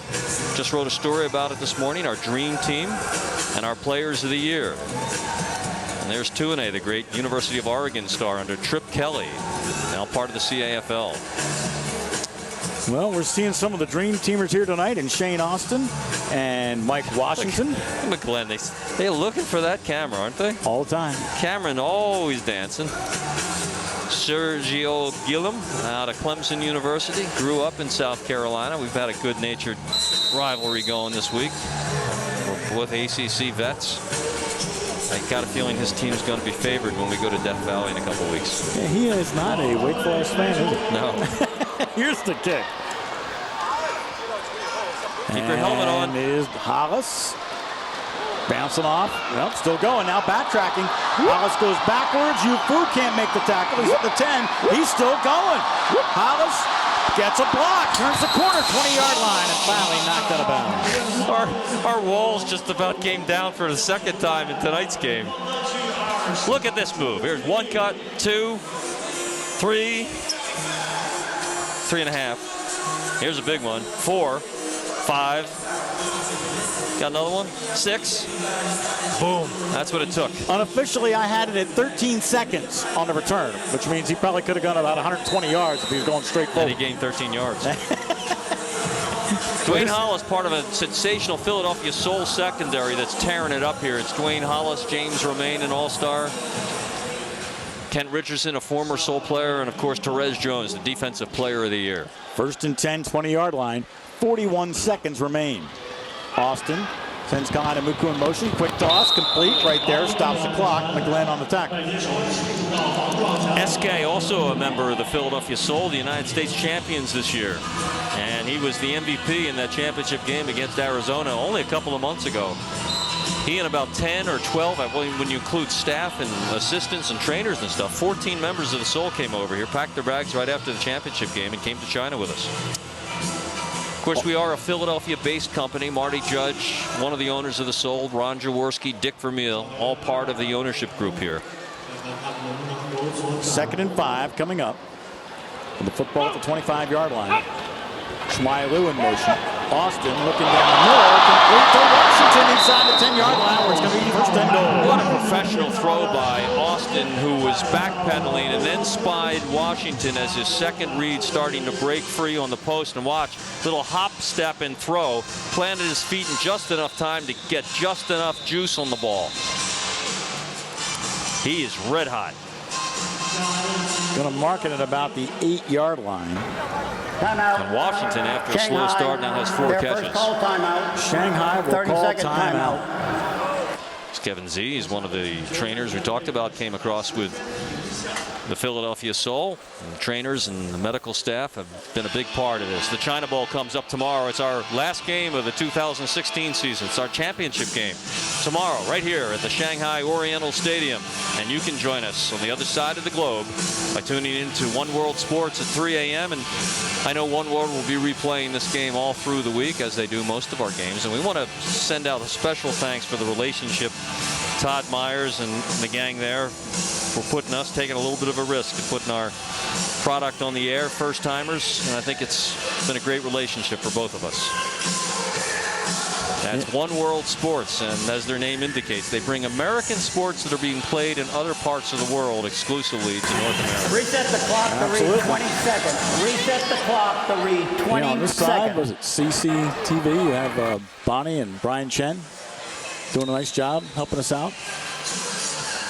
Brian Powers helped putting all the people together, and John Anderson helping direct. It's been a real team effort. It's our old group from Comcast, the Comcast network. It's like Ron Burgundy blowing the horn. Reassemble, news team. First and goal. Football at the 8-yard line. They're going to run the tank. No, that was not the tank. That was Austin. Yeah, with the tank shoving him from behind. Okay, I saw Tank right there. I thought he gave him the ball, but no, it's Austin. That was good shoving, Tank. He learned the push. Shanghai, it's second call timeout. Going to put him down at about 2. It'll be second and goal. Yeah, nobody even fakes that anymore, do they? Nope. This is a huge 12 seconds here for Shanghai. That's all we got left in the first half as they trail 27-20. Wow, what a great first half of indoor football. Arena football. Love that look. The Skywalkers decal. That's the skyline down by the riverfront, down by the Bund. We were down there the other night. It's just spectacular. And at the half, we're going to talk to some of these players. You know, the Chinese have been rooming with the American guys, and we're going to sit down with a couple of them. David Chang right there. He's one of them. J.J. Raderink, AI, he calls himself, one of the Beijing receivers. He named himself after Allen Iverson because he loves basketball. And you'll find that interesting, and we'll also take you on a little bit of a tour around Shanghai and then more. That's all coming up in the half. Kleinamuku's on the left. Washington on the right with Shuai Liu. And that's going nowhere because it is David Wong, the #1 overall first-round draft pick, all over the quarterback. And I think it was a broken play. The ball was supposed to go to the right, and at the last second, Kleinamuku broke off his he was in motion, and he broke off his route, and I don't think Shane knew where to go. But your point about Wong, he's played a 30-second timeout. Great game here in the first half on defense, more than we've noticed all year long. Number 76, who played entirely on offense at Virginia Tech for 4 years. Yeah, you put him out there with Frank Trotter, Tyree Glasper, and Ann Lee. That's some good size. Let's take another look home from some of our players.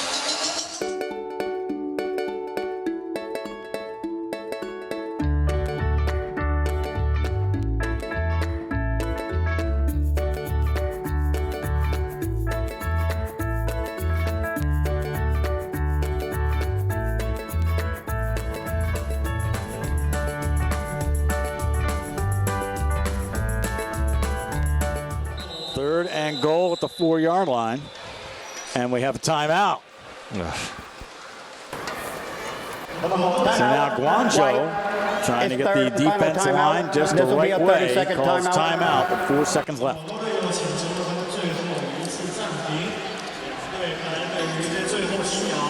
Oh, Travis Miller, I just noticed the big guy for Shanghai. There he is, the left of your screen. Big center, defensive lineman. He's a Philly boy. Got to look out for my Philly boys. Came over to us during the half. Were you here, Mick? I was. Yeah, and he's designed his new line of clothes. He was nicknamed the Panda when he was a young guy. How ironic is that? Because he had a baby face and he was as big as a bear and he didn't look like a grizzly's head. Right. Has his own line of clothing now called the Panda, which he's trying to move. And go check out his Facebook page, and a lot of it is dedicated to his grandmom and a charity he has set up to cancer research. She passed away from the Big C. Yep, he's donated a lot of money over the last couple of years. 3rd and goal, 4-yard line. As they try to tie up the ball game to the Skywalkers, and Austin back to throw. That ball is tipped and incomplete. There's a flag on the play, but a nice defensive play right there by Virgil Gray. We'll see if it's not interference.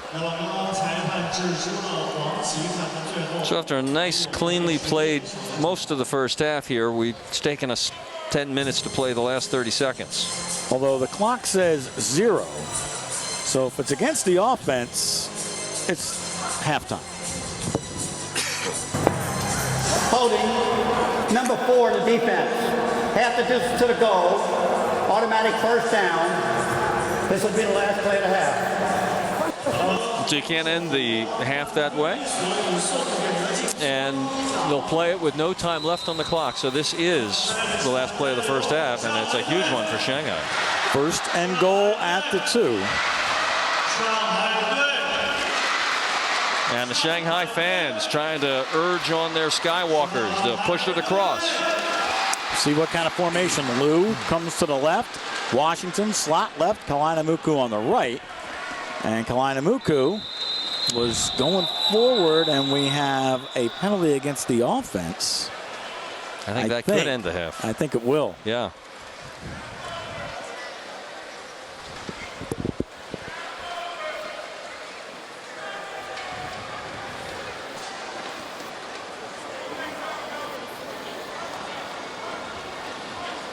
Well, we'll sort it out. As Mr. Detillier will let us know exactly which team committed the infraction. I think he's checking the book. I'm going to go by the book.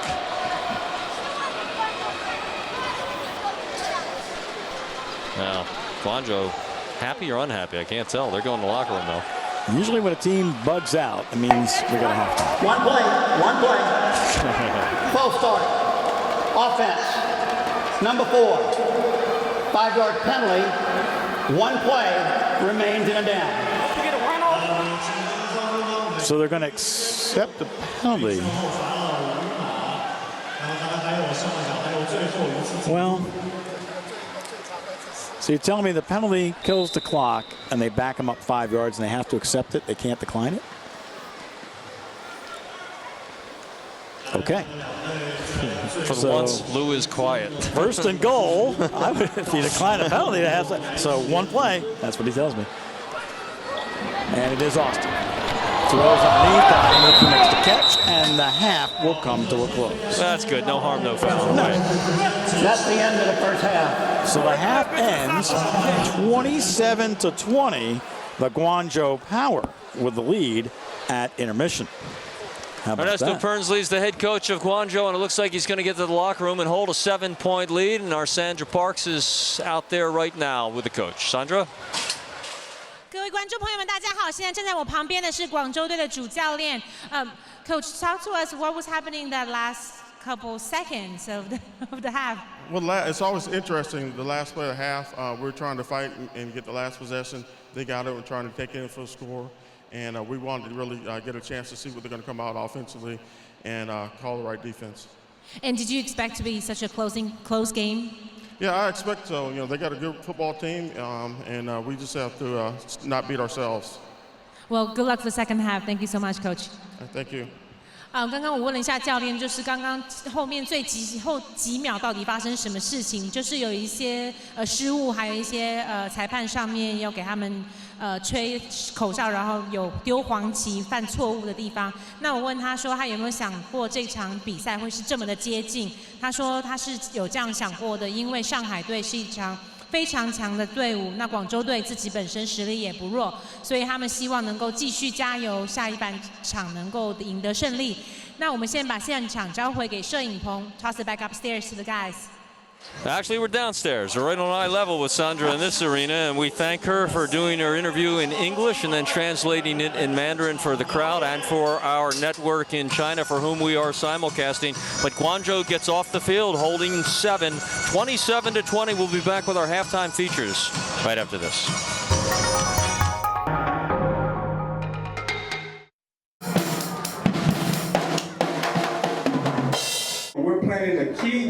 Saturday night. Tick, tick, Shanghai!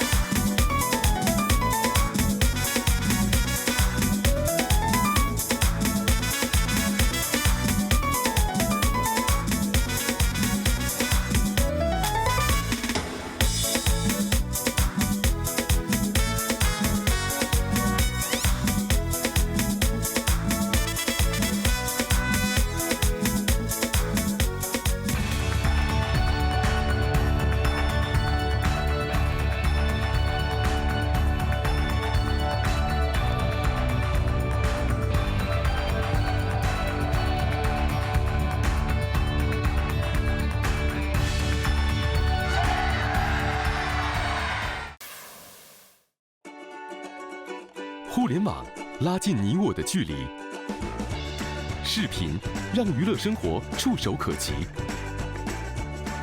爱奇艺不断连接人与服务，让人们可以平等便捷地获得更多更好的视频，以及跟视频相关的全方位生活娱乐服务。爱奇艺，悦享品质。 Back at the half at Shanghai, it's a playoff Saturday with the China Bowl still to come tomorrow, but this is a barn burner in the battle for third place. All tour long, we've seen this amazing interchange between the Chinese and the Americans. So we sat down a couple of Chinese players, a couple of Americans, to ask them what they've learned through all this.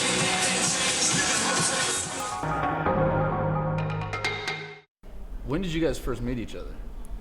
I didn't meet him until we got over here. That first day. Yeah, the first day, and it was funny because we had that WeChat going where everyone was introducing themselves, and he was messing with everyone, basically saying in really broken English, and I thought, oh man, I thought this guy, he went to school at Virginia Tech, so I wondered what they did there. Right. Then I met him, and everything was fine there, but I did walk in the first day.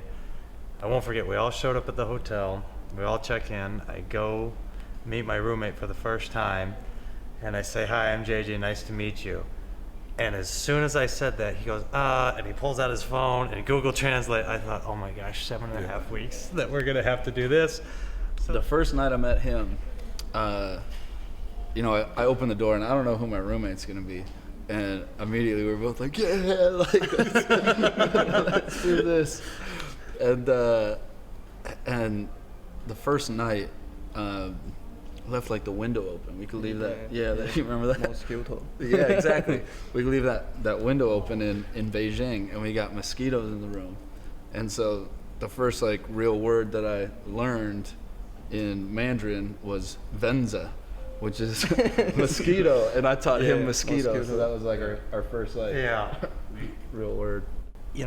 A lot of us grew up playing football from 5, 6, 7 years old, so a lot of it's very intuitive for us, just the movement of the game and finding open areas, and that's something that was a challenge among all the other challenges for us, was to try and get the Chinese nationals to kind of get that football intuition, which is not really something that you can teach someone like that. You can't impress that upon them. So you're trying to do that, and you have to understand, but to see how quickly they have done that. For instance, we have a play we call switch hitch.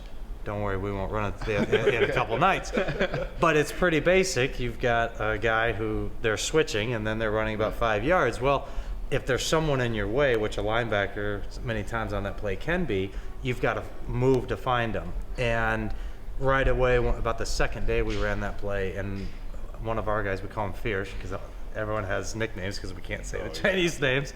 But Fierce does a nice job of finding it. And so to see them pick that up as quickly as they have, on top of trying to learn the English language and the football culture in general, I think it's so different, just the way it's approached, and it's a very close-knit thing. There's a lot of inside jokes. There's a lot of jokes that people may think are too offensive, but it's almost like a family. All the Chinese players ask me every day, we have Tyreek Glasper on our team, and everybody in the AFL knows he's pretty much the best at what he does.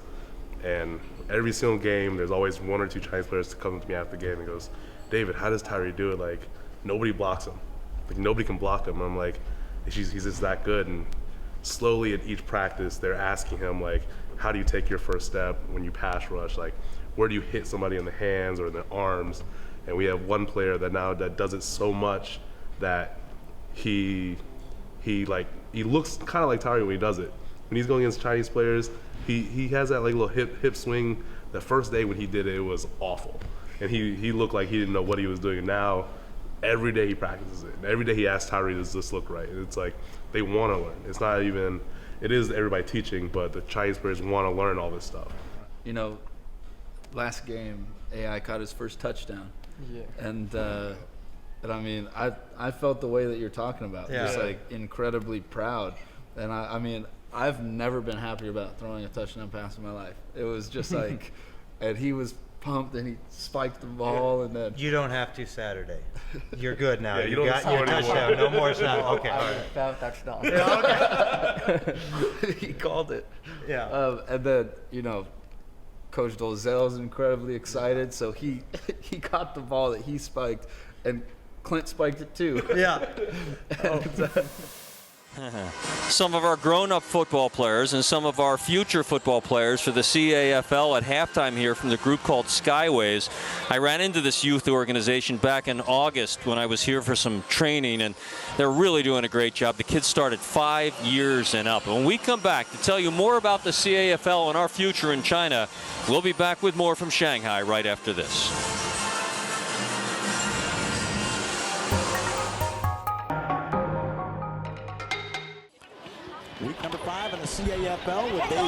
北京队能进入 CAFL 中国碗的决赛，绝对不是靠运气的。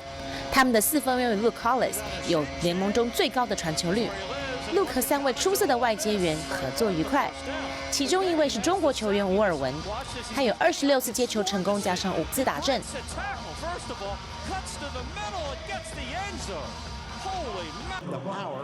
远传的方面非 Colin Taylor 莫属 ，Taylor 达阵过9次，有38次接球成功。第3位就是 James Romain， 还有21次接球，5次打正。进攻线的主力是 Neil Tivis、Wayne Tribute， 还有张天豪。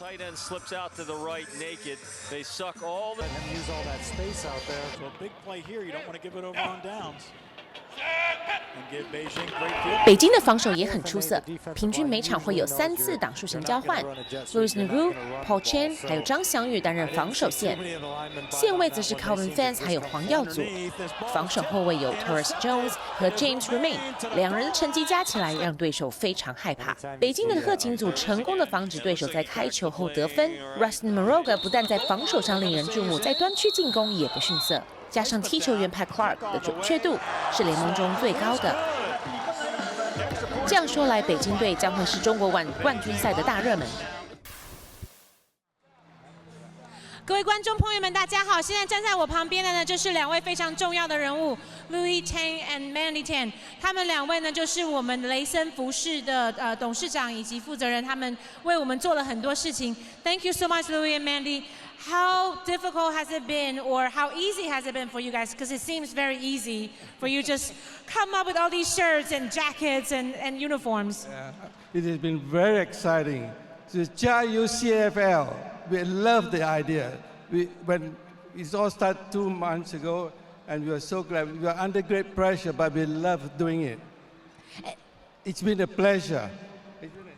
Yeah, sure. We very great. We are so thanks to be part of. 他们说很高兴能够跟我们 CAFL 一起合作，他们觉得非常的兴奋，他们希望 CAFL 能够更有成功的机会，然后明年再继续加油。那我们现在先休息一下，马上就回到现场。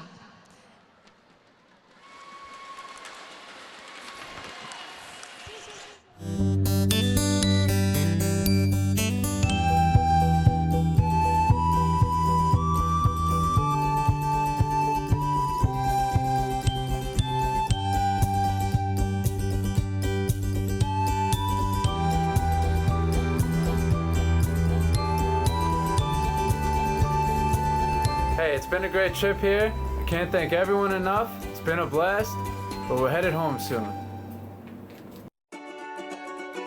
互联网拉近你我的距离，视频让娱乐生活触手可及。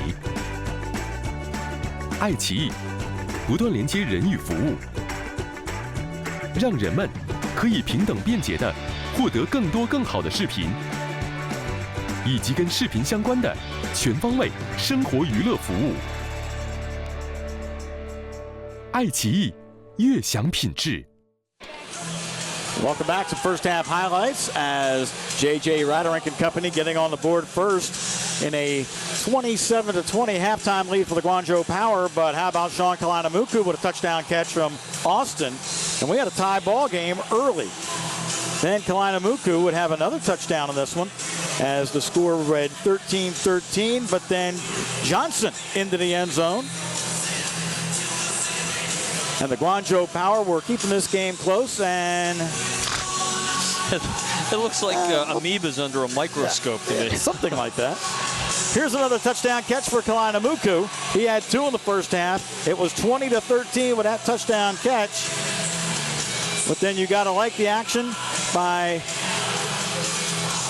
Washington, who makes the catch and gets into the end zone.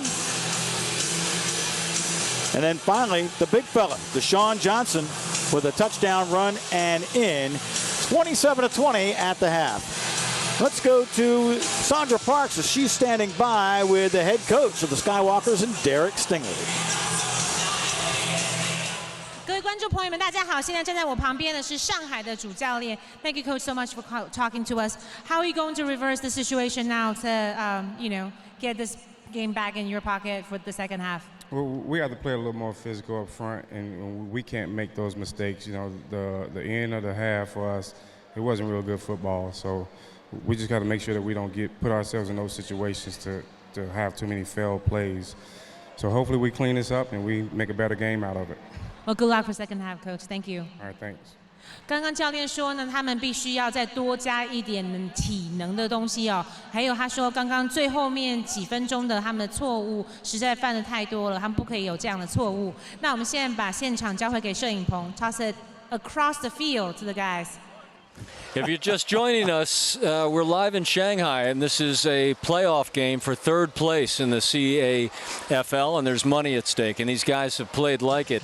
And on the last 2 possessions, Shanghai had the ball in the red zone inside the 10 of Guangzhou, and the Power defense rose up each time to stop them. And still, Derek Stingley gets the ball. The Skywalkers will get it to start the second half with a chance to tie. That was Sandra Parks, who handles our sideline stuff. I'm Lou Tilley, and this is Mick Moninghoff with the call. All right, hope you're enjoying this CAFL Network action on One World Sports, coming to you courtesy of LT Media.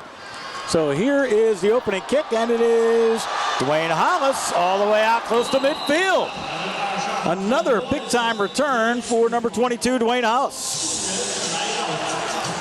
His last return took about 13 seconds, Lou. This was a little more direct. So nice return. We'll set it up 1st and 10 right near the midfield stripe. 12 for 16 in the first half for Shane Austin. That's 75%. Had 122, 32, 143 yards. 12 for 16, 142 yards. First half performance for the CAFL Offensive Player of the Year. It's right at the 24.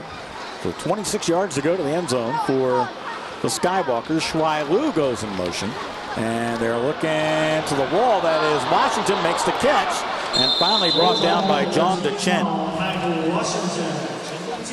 They respect the deep threat of number 7 so much. They give him so much underneath, and Shane Austin, very smart and accurate on this night, will take those 7 or 8 catches every time, and he has set the record so far with 5 touchdowns in a single game against Shenzhen earlier this year. Mike Washington.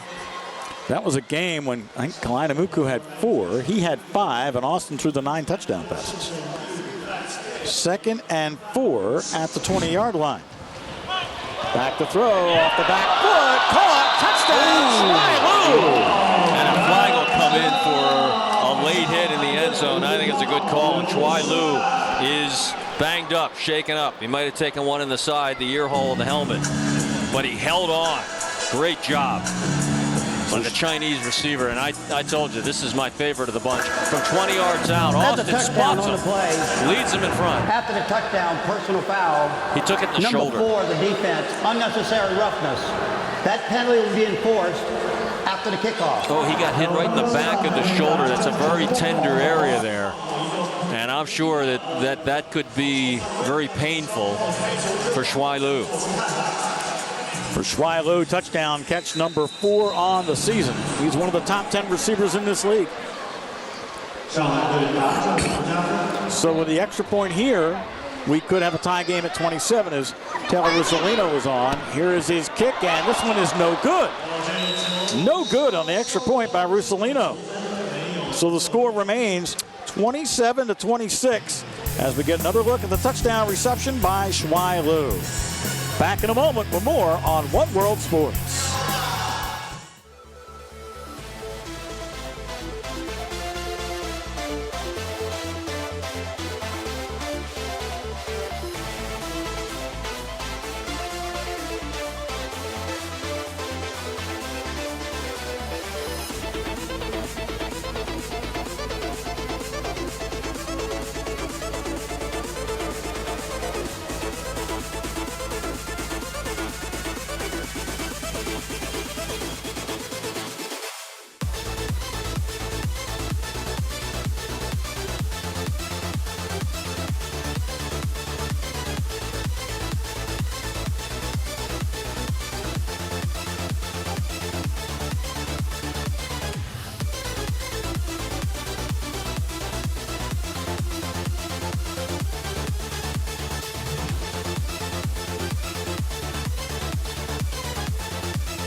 We got a real good one here, and this is the last touchdown pass. Watch the tail end of it as Virgil Gray comes across frustrated, 5 yards deep into the end zone, well, 3 yards deep into the end zone, and really catches Shuai Liu behind the shoulder in an exposed area. You've got some rib pads that come down that way. We think number 5's okay, but they're going to pay a little penalty price on the tail end of this after the kick. But Shanghai right back in this now, down a point. Shuai Liu, all 5'6", 149. Tough hanging kid. on for the touchdown. Tough kid and really knows how to play football. Been really impressed with him. He's had a couple of great games against this team. Yeah, he had 6 catches in the last meeting for 76 yards. Has 5 already. Look out, that's a free ball. That's a live ball, and I think Christian Wise has it. It came all the way back off the net. Christian Wise has it. Christian Wise making a couple of big plays. Had the interception and now picks up the turnover off of the kick. And Mr. Wise, you got your spot in the no one from Guangzhou saw this thing. That thing came off like it was shot out of a cannon. That was 20 yards in the air off the rebound net. Wow. So it turns into basically an onside kick. Go figure. So Wise recovers. That's his second big play of the night. I don't know how you have one return man. So they mark off some yardage. You have a return man, and you have one guy that comes back as a safety, Mick, just in case that thing comes off long off the net. Right. I've never seen it come back 20 yards. I don't know how you defend that. You'd have to have your blockers turned around with their back to the defenders to have recovered that. I saw Freevert get one of those once. Philadelphia Soul. But regardless, it doesn't happen very often. We may have strung those nets a little tight before the game. Maybe. It'll be 1st and goal at the 6-yard line. And Austin wants to throw. Caught Washington out of bounds at the 1. Washington after a slow start now with his 6th grab. Eske has 4 and 2 touchdowns, and Shuai Liu has 4.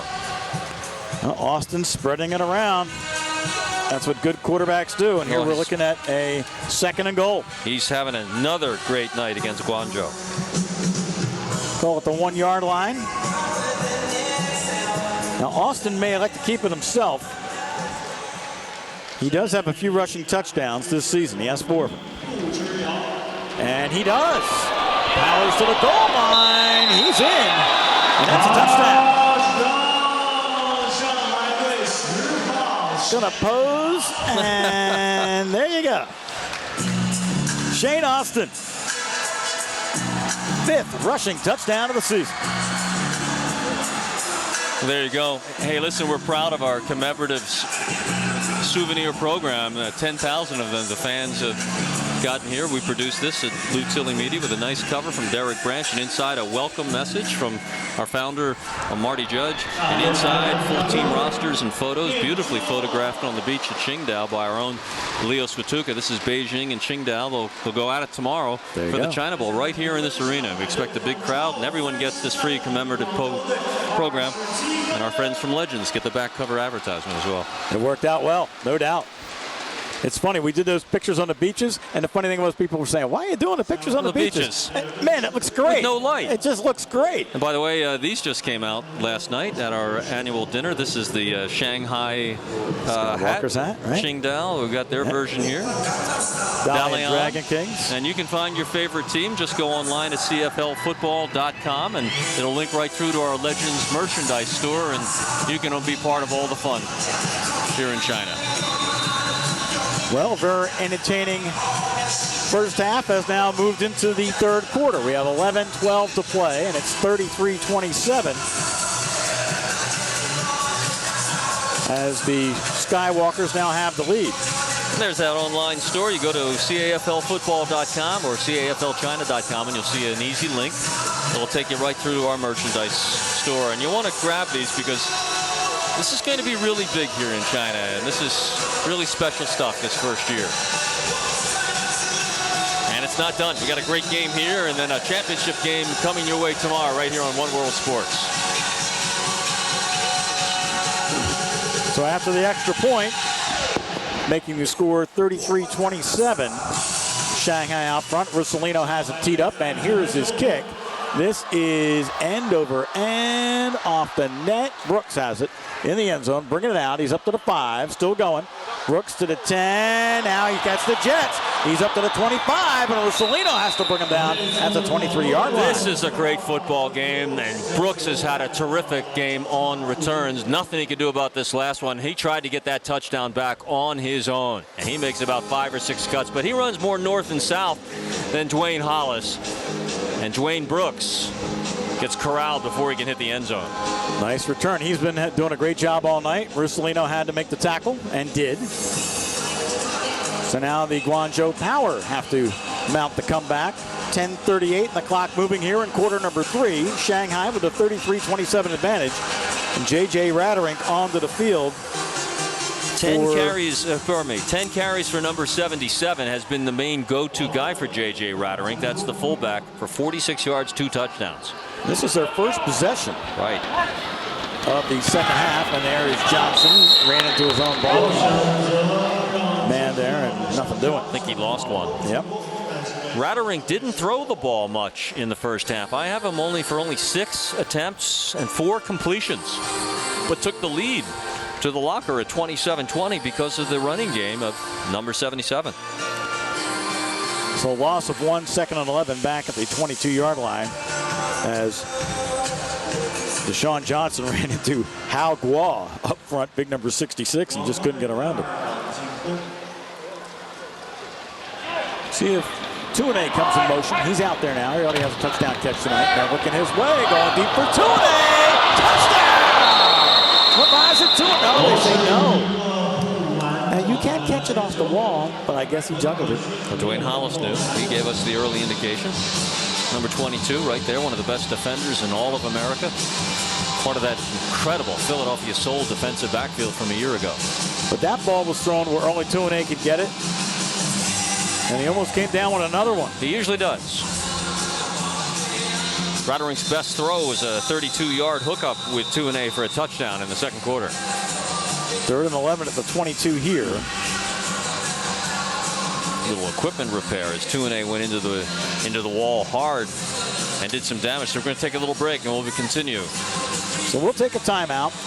33-27 as Shanghai leads Guangzhou. You're watching the action on One World Sports tonight.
sometimes the players go to the walls. It's a game with walls. There's no sidelines to dance across. And just a couple of moments ago, J.J. Raderink leads Lavassier 2-8 beautifully.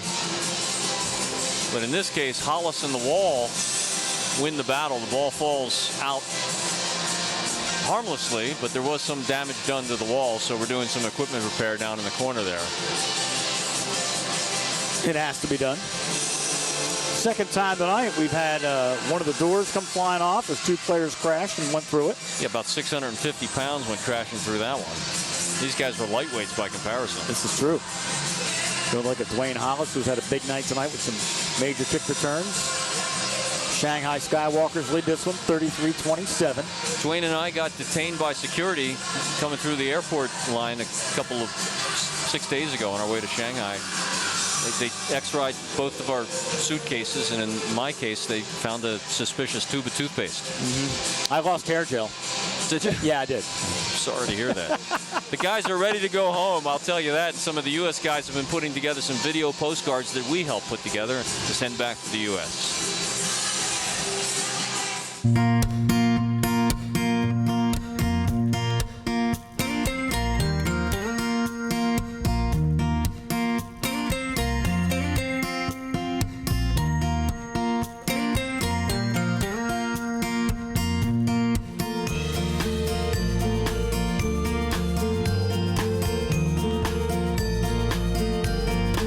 Hey, Mom and Dad. 6 cities in 6 weeks. It's been a great time, but can't wait to see you soon.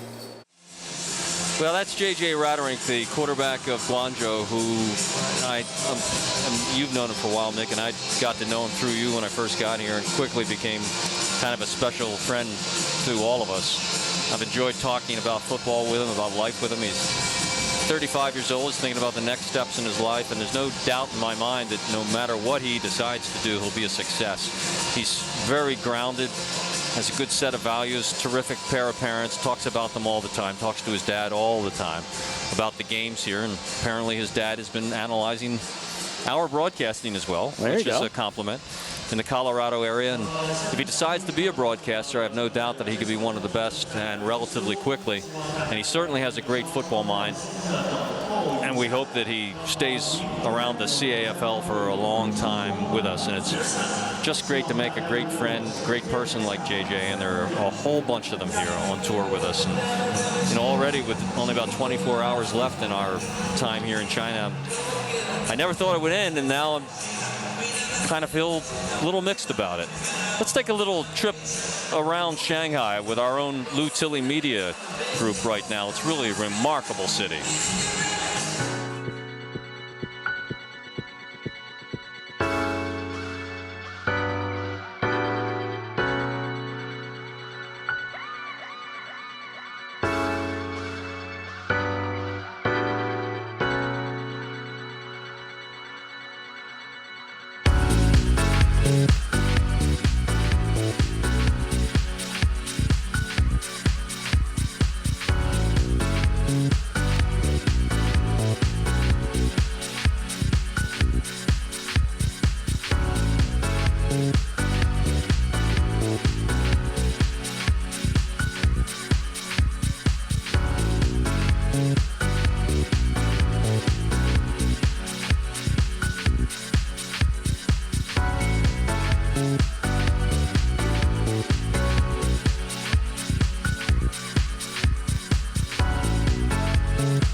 Everywhere we go, thanks to our director of photography, Steve Sullivan. We're ready to play again, Nick.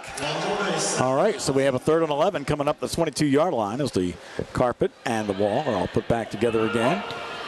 And Raderink, 2-step drop, goes underneath. That is complete.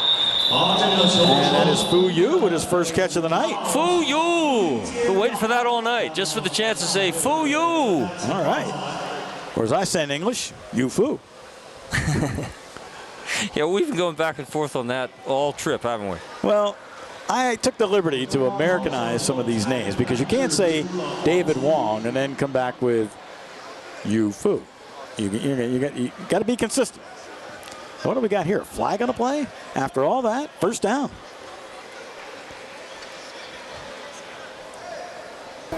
There's no foul on the play for an offensive player not having his hand down.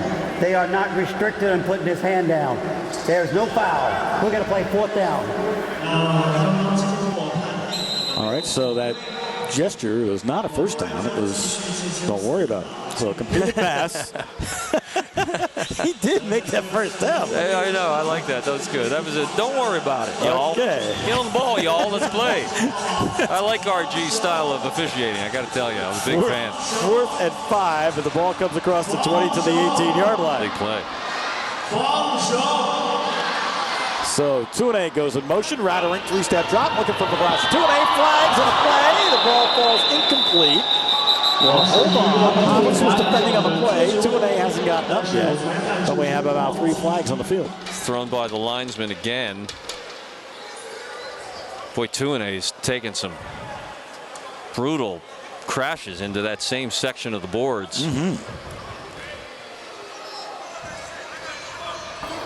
And that was slapped away by Hollis. Offside on number 56, the map is moving forward prior to the snap. That's a 5-yard penalty. We'll replay it down. By arena rules that we're playing, the middle linebacker cannot step forward before the snap of the ball in the same way that a tailback can't move forward on offense until the ball is snapped. The result of the penalty will be a first down. I have a timeout for field conditions. Looks like we have an official timeout as well. Yeah, I think that section of the wall is a problem again. It looks like the playing field has come up again. If you take a look at the top right of your screen, you would have saw the carpet is coming out.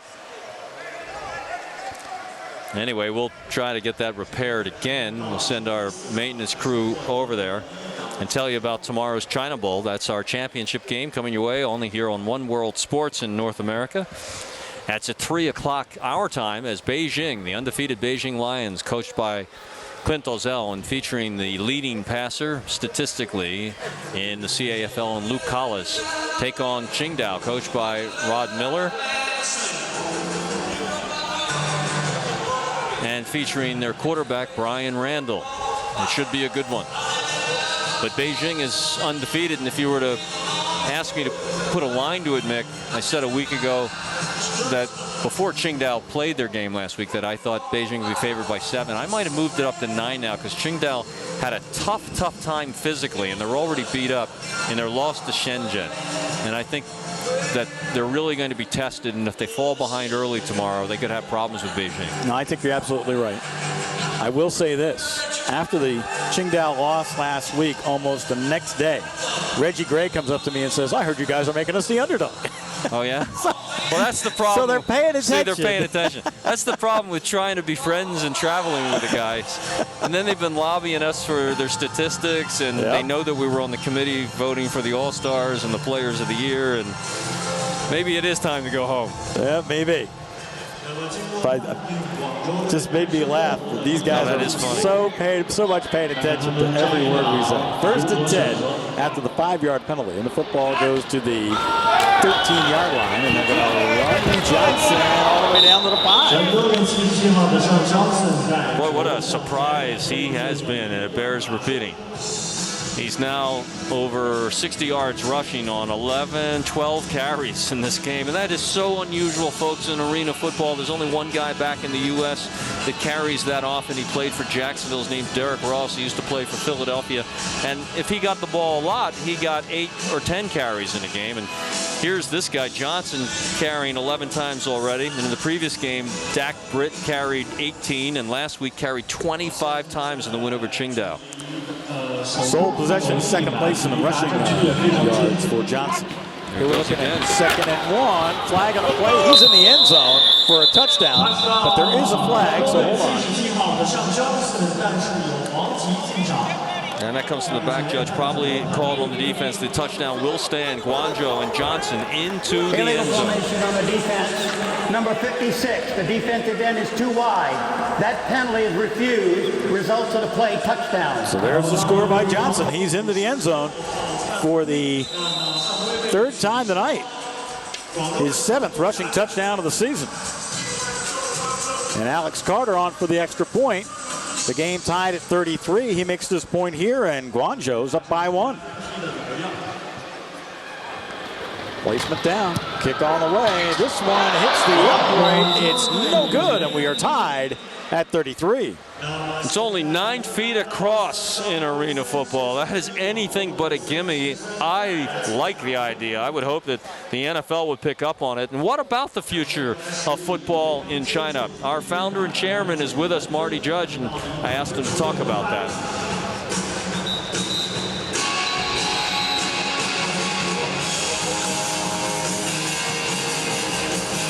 Up until the series started, it was just a dream. No one wanted to invest in a dream. They had to see the product. That movie, build it, and they will come. That's exactly what we did. We had the series. We had the games being played. And now we got investors. We have investors for CAFL. We have investors that want to buy teams. This is a done deal. This is a happening. This is going to be the biggest sport in China in 10 years. It's going to take time to be the biggest, but we'll be the biggest. Football, American football. Can you see why he's a winner, why he's a leader? Marty Judge, and he's the co-owner of my company, my media company, and he is the owner of the CAFL, and he's very happy because he has attracted some new investors that mean we will go forward. But he did want me to say that there's still room for more, and franchises are being made available now for individual ownership, which will give another look and feel to the league altogether. So here's the kick as this game is tied at 33, and Wayne Hollis from the back wall, straight forward, picks up a block, hit hard, and the helmet came off is again. off again. It's a new CAFL record, the 8th time unofficially he's lost his helmet in the series. I think you're absolutely right. So nice run back by Hollis. We have 6:20 to play in this third quarter in a tie game at 33 with third place on the line in the CAFL. Gives us a chance to talk about the official helmet supplier of the CAFL. That's Zenith, spelled with an X. You see the X on all the helmets on the front and the back. It's a revolutionary new design. It's being worn in the NFL, college football, high schools all across America. There it is. There's the X for Zenith. And they've also supplied our shoulder pads, the official equipment partner of the CAFL. 1st and 10 at the 14-yard line. Quick toss. Kalinamuku makes the catch and shoved out at the 20. Gain of about 6 for Kalinamuku. It's the bread and butter of the Arena League. You give them some space along the wall, get it out quickly, not even a 2-step drop. 2nd and 4 coming up after that completed pass at the 20-yard line. 5th catch for SK, who may be the great pro, who was the MVP of the Arena Bowl win for the Philadelphia Soul. I've been covering him for a couple of years in Philly doing his games. This may be his last game, he says, professionally. Before heading, that's a good place to go, before heading back to his home of Hawaii. Well, he's had a pretty good career, there's no doubt. In motion, Kalinamuku looking his way. They are throwing deep for SK. Hey! For touchdown! He read the script. Let's talk about SK just in time for him to catch a bomb for a touchdown. His 3rd of the game, and let's see what he has for us. Little hula action, maybe? Hey, he's which side? Yeah, that a guy. Play to the crowd. Give away free stuff. Why not? Uh-oh. 15th touchdown reception and 32nd touchdown pass now for Shane Austin. This is a beautiful throw by Austin, who's having one heck of a day. And look at SK beat Cameron McGlenn, one of the better defenders in the U.S., let alone here. Here's the kick. And that one is good. So Kalinamuku in the end zone for the touchdown. The extra point is good. It's 39-33 Shanghai. Hope you're enjoying the action tonight on One World Sports.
Yeah, we found our own cheerleaders here in beautiful Shanghai, this beautiful metropolitan. Look at them. They're part of our marketing team. If you hit that QR code, and they've been parading that all around the arena, that'll take you right to our online merchandising store. But you can go to CAFLfootball.com and get your, there it is again, and get your CAFL swag.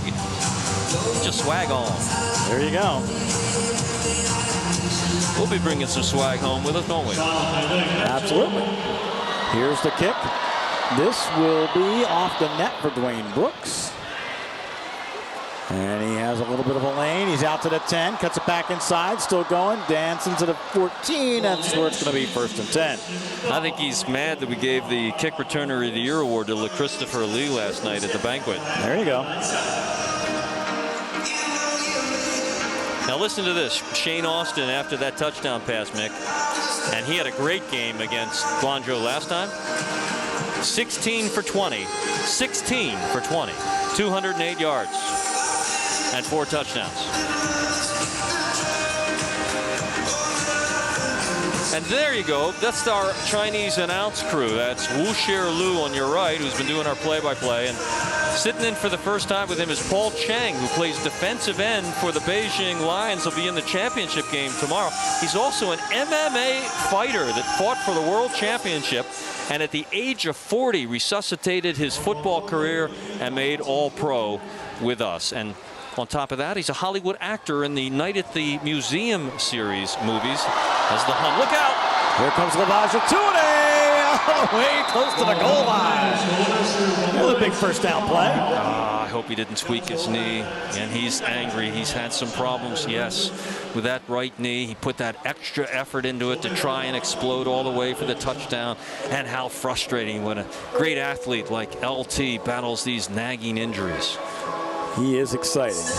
He just knows how to get to the end zone. 18 and 25, 42 yards on the catch and run for big number 7. Wow. Didn't take long. 2:35 and a clock moving here in the 3rd. 1st and goal. Football spotted at the 1-yard line.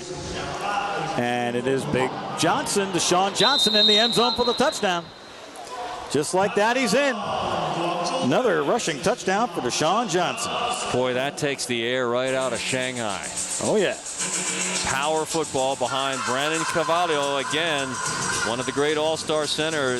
Carvalho also from one of the islands of Hawaii, where his father is actually the sitting mayor. A very famous family off the island. He was the center of the Philadelphia Soul for a couple of seasons. That's his 4th rushing touchdown tonight. They continue to pound it home. And an extra point here ties up the game. 14th carry for Johnson. Here's the kick. Good. We are tied at 40 all. Yeah, let me elaborate a little bit. We here at Lou Tilley Media have come across, we've been at work here for 4 years, and we're producing international broadcasts. You're watching Mick and I live on One World Sports back in North America, and at the same time, we're splitting the feed, adding Chinese graphics and Chinese language with Paul Chang and Wu Lu, and they're saying the same thing about us right now on national TV in China. Is that crazy or what? The wonders. Hey, guys, how are you? And Paul, of course, they're both multilingual, so we can speak to each other. That's true. I hope Paul's having a good call. It's his first time in a broadcast booth tonight. I hope Wushi's being nice to him, because the MMA fighter could turn around and whoosh at any moment right here. You better be good. Yeah, there you go. Boom. You better watch it, Wu. Watch yourself, Wu. Paul fought for the World Championship not too long ago. It was not a good outcome, as he was quick to tell us. It's true. But he's got his head back together, and he made All-Pro, isn't it? At the age of 40. And tomorrow night in the championship game is going to be his last football game ever, and he's really, really excited about it. He's a very happy guy. And I asked him, I said, what's been tough for you? He says, the grind of 8 weeks of playing football is really tough, because you do the MMA, you take a couple weeks off after you fight. He goes, this is a grind. Here is Hollis, who's grinding it out all the way up to the 13-yard line. Paul Chang, he's a big dude, too. He's 6'3.5", about 255, and it's all muscle, and he's played some fine defensive end, number 89 for Beijing. And to check us out and learn more about Paul and all the great stories here behind the scenes of the CAFL, go to our websites, especially you're watching in the U.S., so go to the U.S. website, CAFLfootball.com, and check out all our content. There's so much good stuff. I'm really proud of the team and all that my guys and gals have done here. We'll be telling you about that when we sign off tomorrow night at YouTube. And then catch all of our fun stuff along with the players that we filter through at our YouTube page, Facebook page. So 1st and 10, 13-yard line, as we have just 50 seconds remaining here in the third. Oh, there's a flag. Defense jumped off. The ball's incomplete, but I can see it from here. I think you're going to have a little neutral zone violation. Yeah, there have been a lot of penalties all of a sudden. It's been a little uneven through the third quarter. Offside, defense, number 52. 5-yard penalty, still first down. Frank Trotter out of Memphis, who was spent some time in the camp of the Philadelphia Eagles a few years ago, then some time in the CAFL, a really accomplished football player. But he's been relatively quiet tonight. The Shanghai front line has done a good job blocking on this terrific Guangzhou front. Yeah, that's Travis Miller, Yu Ping Shu. Sometimes Willie McGinnis up there too. Here is a quick toss that is complete. Shuai Lu gets away from one to the 25 to the 20-yard line. Shuai Lu. I talked about it. I talked about him the first time he touched the ball. I just love his instincts. He is the exception among the Chinese receivers, not afraid to go into the middle, reaches out with his hands, and then he knows where the chains are and where to go. We have reached the end of 3, and we have a tie game with Shanghai and Guangzhou at 40 apiece. Stay with us as we have the final quarter of the third place game coming up in just a moment right here on One World Sports Tonight.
各位观众朋友们，大家好！我现在坐我旁边的这位小男生呢，他是我们爱菊小学的同学。请问你叫什么名字？我叫潘一瑞。那你今年几岁啦？今年7岁。喜不喜欢看这个美式橄榄球？喜欢。你最喜欢哪一个球队？21号 SK。他最喜欢上海队的21号 SK， 对不对？对。So he's actually from the elementary school that Shanghai team visited this week, and he said his favorite player is Shanghai Skywalker, number 21, SK. 现在我们把现场交回给摄影棚。Let's toss it back downstairs, guys. He heard all of that and he turned around, he gave thumbs up and waved hi to the young man. Isn't that great? That's what it's all about. The interaction, the closeness with the fans and players that only arena football can provide, and we encourage, far from discourage, this kind of fun. Oh, absolutely. And if he keeps getting receptions like that, maybe he won't retire. Maybe he won't. Maybe he shouldn't. Maybe he's waiting for an offer from Marty. He's playing really well, too. 1st and 10, 19-yard line. Kalinamuku goes in motion. And Austin underneath. That's Kalinamuku. Makes the catch. He's at the 5. Wow. Touchdown. 4th of the night. Can this guy listen to a cue or what? That's the second time where we're talking about us. He's going to run over to the kid. Watch. He's going to throw the ball. He's going to throw it to the young man who was just in it. No, he's going to go over the wall. He's going to walk over. He's going to climb the wall. They said, now get the right guy and get it to him. Nice catch. And let's see. Hey, how about that? There's a story tomorrow that you'll see from us on the YouTube channel and pushed out on Facebook. That is what this tour was all about. And that kid's never going to forget that. I won't. Amazing. The extra point is good as we get another look at the touchdown as Kalinamuku makes the move and gets into the end zone and then celebrates in the most special way by giving the ball to his young fan. Look at the smile on SK's face. He's thinking, yeah, I'm blessed. That's exactly what he's saying. And we are. This has just been beyond words at times. And wherever Marty judges in this arena right now, I hope he just saw that whole sequence. And here's the extra point. And it was good, and on the scoreboard, we've got a heck of a football game going as well. So his 4th touchdown catch of the night gives him 16 on the year. And his touchdown pass, what we say, number 6 now, and 34 the year for Austin.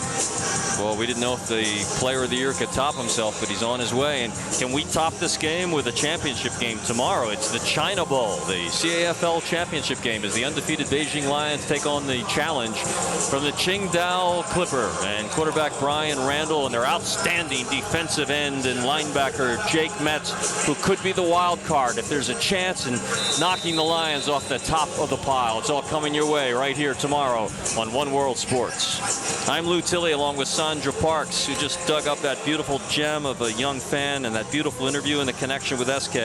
And here's Mick Moneyhoff to bring us home. So we have 14-11 in this one. And that ball is in the slack net, and it's not coming down.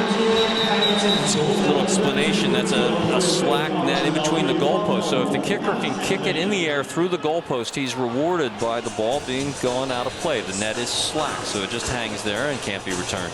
If it goes off those nets to the side of the iron rail, separated by goalposts 9 feet apart, then it's in play. And we've seen how that can be kind of wild at times. You either love it or you don't like it. If you want to write to us on our Facebook page, by the way, and tell us how you feel about it or all the rules of the Arena League, you have any ideas, write to us. Let us know. This is a work in progress. It's a blank slate, and we're listening. Yeah, I mean, let's face it. The CAFL can refine anything about arena football. Yeah, there are no rules. 1st and 10. Just that football. That's what counts. 5-yard line. Raderink sees his team trailing by 7. And you have motion here, but a whistle, so let's just hold on. Yeah, that was mangled.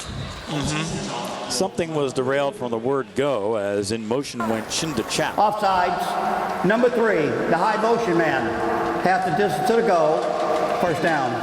It'll be 1st and about 12 as it goes back to the 2.5-yard line. Call it the 3. So serve Guangzhou as we go back and forth. And primarily J.J. Raderink, managing a football game like a Big Ten quarterback, using his big running back, Johnson, for 13 carries so far to set up their offense. It has been fun. 47-40. The passing game versus the run game. We said they had to run the football effectively, and they've done just that. J.J.'s only thrown the ball 11 times. That's unheard of in arena ball. He hasn't had to. Here he drops back on a 3-step drop, loads up once, now pumps and throws incomplete. As Fu was the intended receiver, but it looked like he cut that route short a little bit. And I noticed number 7 has not come back on the field. The big target, Tuane, who was having a terrific game and had just broken off. Ooh, boy, J.J. took a hit as he released that ball from the side. And Tuane's not back on the field. So we're looking at 2nd and 12 after the incomplete pass. Back at the 3-yard line. Now this far backed up, you can be sure that the Shanghai defense is going to come at Raderink hard if he fades back to pass. Dwayne Brooks will be the high motion man. And the toss goes to about the 7-yard line. And it's Yu Fu who makes the catch. Good, safe pass to the sideline.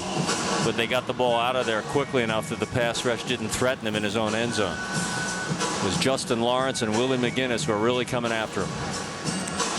So a 3rd down play coming up. Call it 3rd and 8. They're going to spot this one up to about the 7. Big series for the Shanghai defense.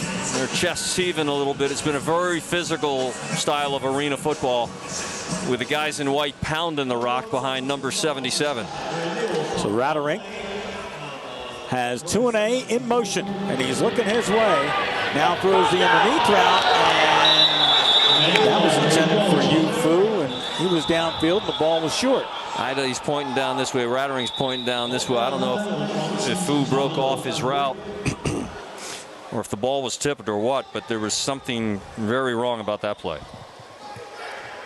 Well, we also, it looks like we have a flag on this play as well.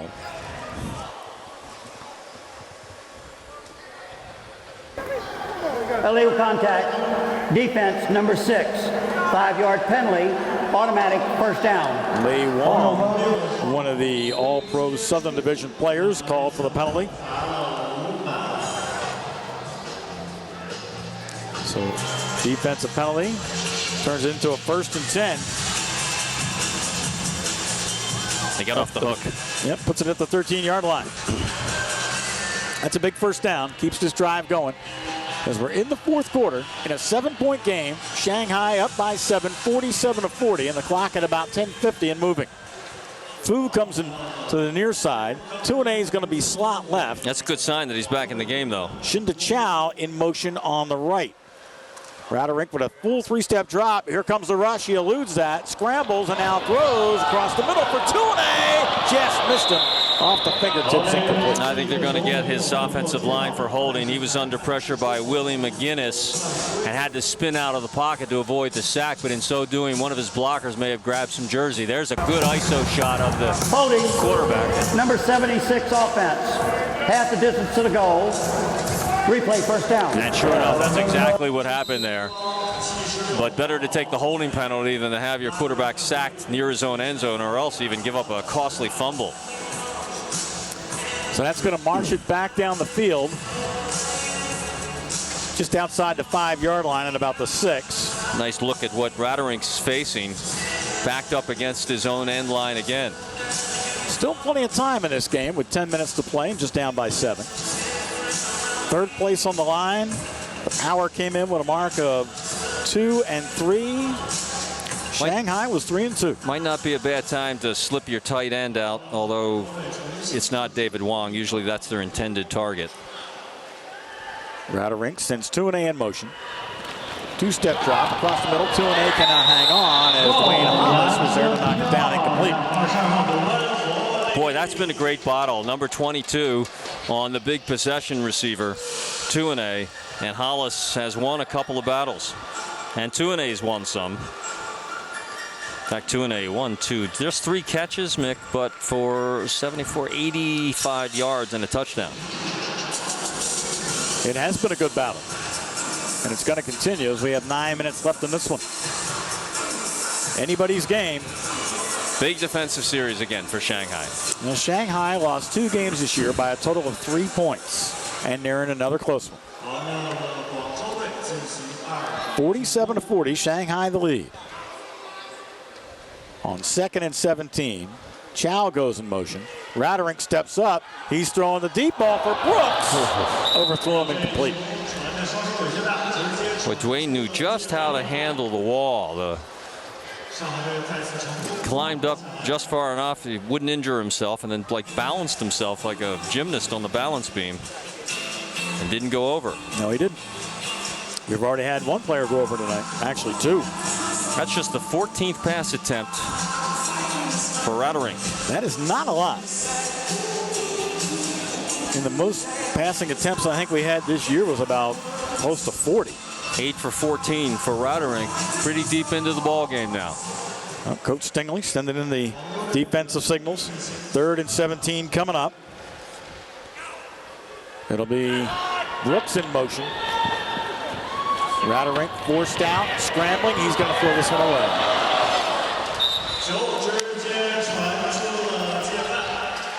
So it's incomplete, and we got a 4th and 17 coming up. That's just what they want to do. Look at the pressure in the pocket again. Chases him out from the middle, contain Lawrence on the outside. Nowhere for Radering to go, and it's dangerous if he throws back into the field. So this is a very big play with 7:40 remaining in the ball game. Since he hit that big 42-yarder to Tuane, JJ just 4 of 5 passing for 2 yards. Wow. And 4th and 17, not the way you want to play. Where's Freddie Mitchell when you need him? Can you punt? Here no, we go. You can't. 4th and 17, Radering drops back, loads up, throws to the near side, incomplete. As it was overthrown for Dwayne Brooks. Oh boy. Christian Wise was covering on the play. And JJ's down. I've been predicting this for the last 5-6 plays. Told our cameras to keep an eye on the quarterback, ISO on the pocket, and that's big Willie McGinnis coming through and plowing into Roderick. I think he caught him on the point of that shoulder, and JJ's been, that's not something we want to advertise, but that's been bothering him a bit, and he's in obvious pain, and boy, I feel it. Darn it. That's just football. This was a clean hit, comes from the top. Is that McGinnis? It is.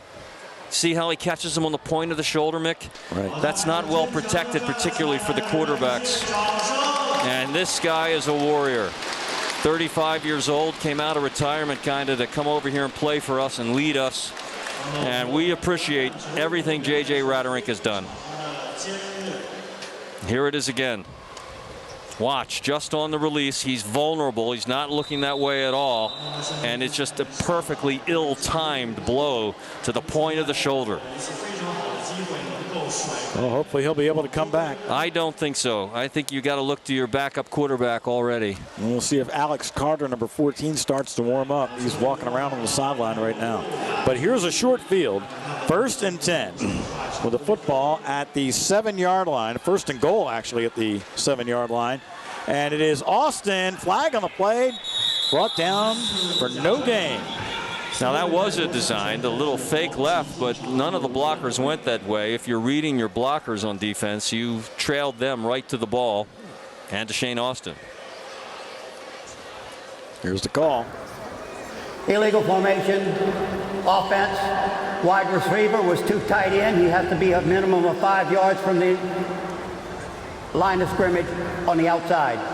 Repeat, 1st down. Wide receiver was too close to the tight end. Needed to be split further out. So that means a 5-yard penalty. And there's your backup quarterback for Guangzhou. Alex Carter getting ready to come into the ball game. He and JJ have been great friends on this trip. You see them working out together all the time, sharing their knowledge of football. And Carter got a lot of playing time in last weekend's stop in Shenzhen, and that may be fortuitous as this turns out. So it goes back to the 12-yard line. 1st and goal at the 12. SK goes in motion. And Austin wants to throw to the corner. Mike Washington with his 15th touchdown catch of the season, his 2nd tonight. Back-to-back touchdown throws by the amazing Mr. Austin, and the amazing Mr. Washington now does another backflip for us. That's his standard, and touchdowns are his standard as well. Another look at the touchdown grab by Washington as he's in the end zone. Austin 4 or 5 times tonight has been moving away from the play and is able to plant and get just enough arm behind it to spot a wide open receiver. Taylor Russolino on for the extra point, trying to open this one up a little bit. His kick is good. So a good look at Washington as it's now 54-40. The Skywalkers are starting to pull away. Back with more in a moment on One World Sports Tonight.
back you. The crowd sings and chants and just rocked a minute ago. J.J. Roderick, the starting quarterback of Guangzhou, and that's Alex Carter warming up and has a grim look on his face.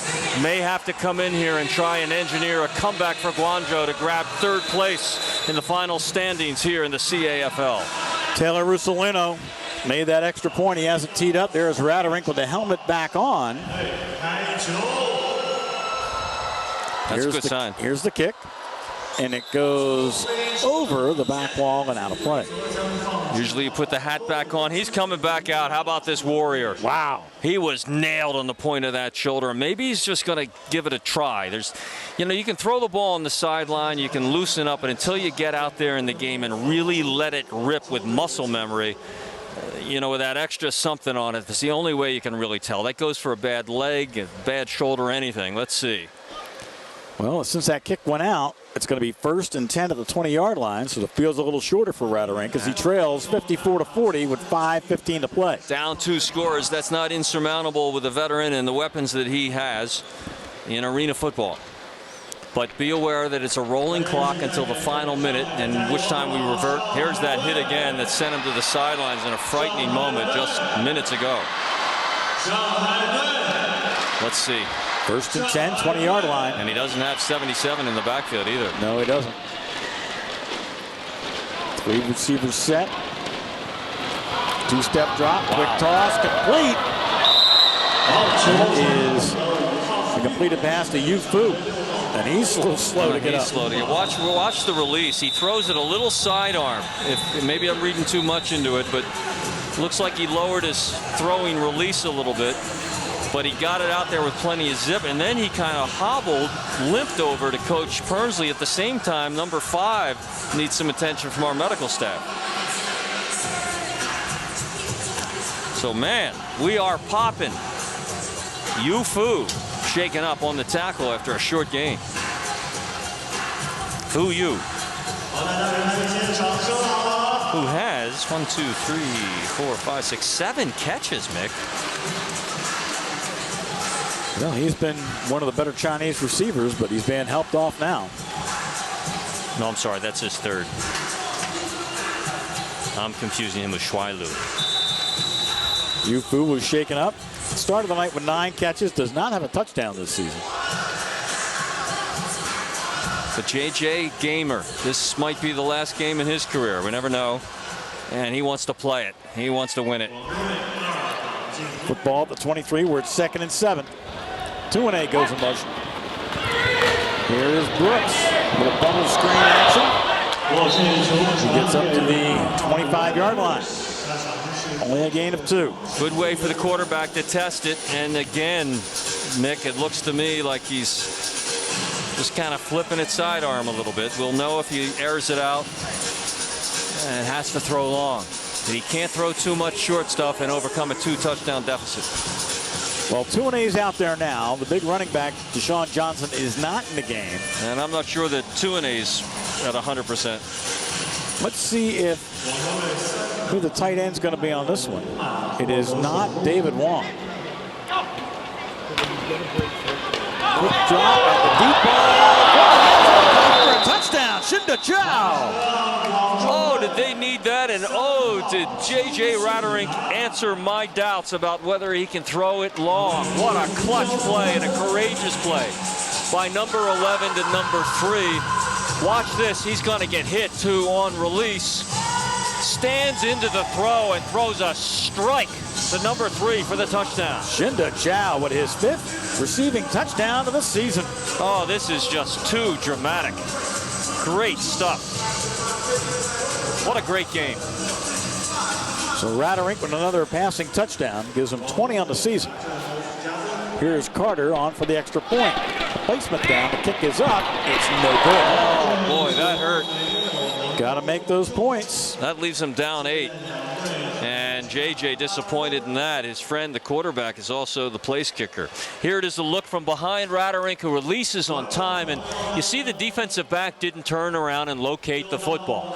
And that gave the opportunity for the touchdown. So our score reads 54-46 as Roderick and company are still hanging around in this one. Stay with us. Back in a moment.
It's been a rough game. Plenty of hard hits from start to finish. These are two teams playing for special prize money for finishing higher in the league standings. Third place is at stake.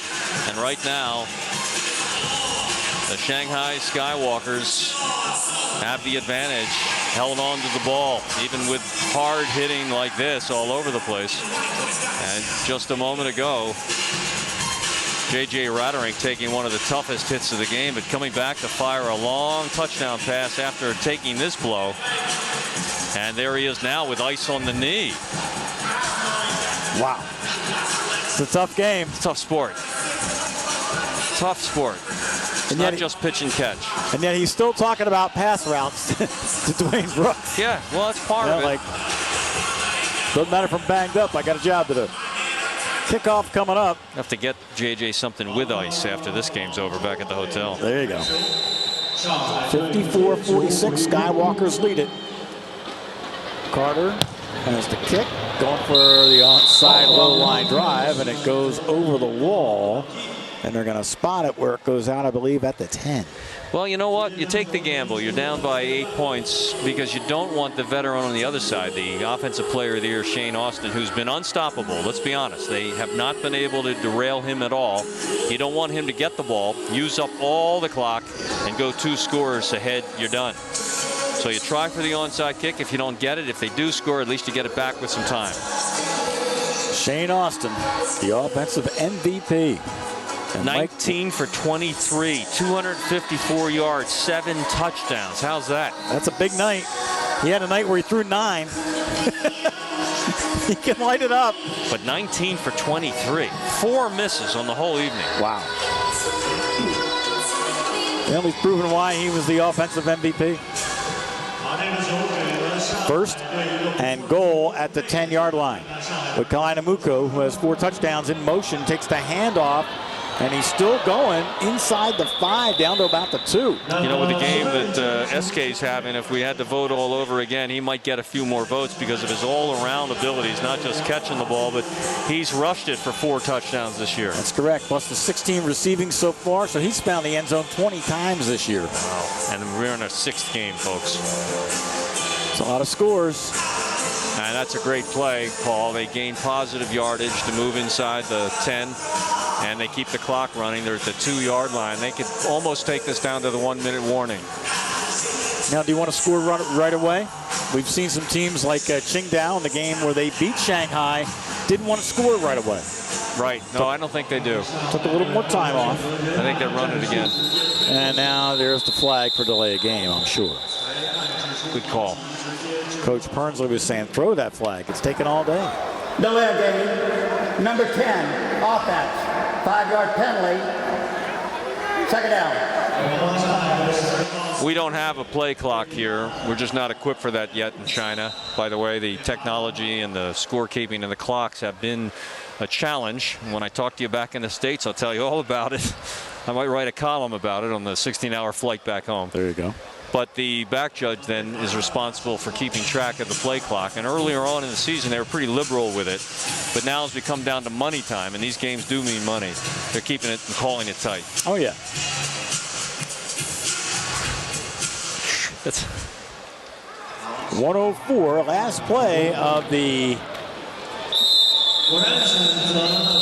regulation time before 1-minute warning. And there it is, as Austin will carry for a few yards. We'll take a timeout. 54-46 as we will step aside with 1 minute to play in this one. Shanghai leads it. Back with more in a moment on One World Sports Tonight.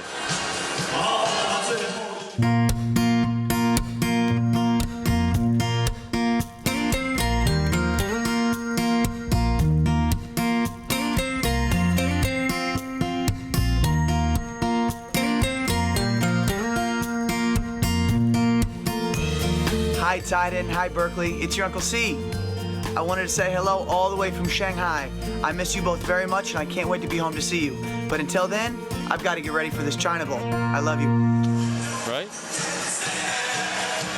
Well, welcome back as Sean Kalinamuku has had a big night, scored a touchdown, heard from a young fan and said, the fan said, you're my favorite player, and he threw the ball up in the stands for him.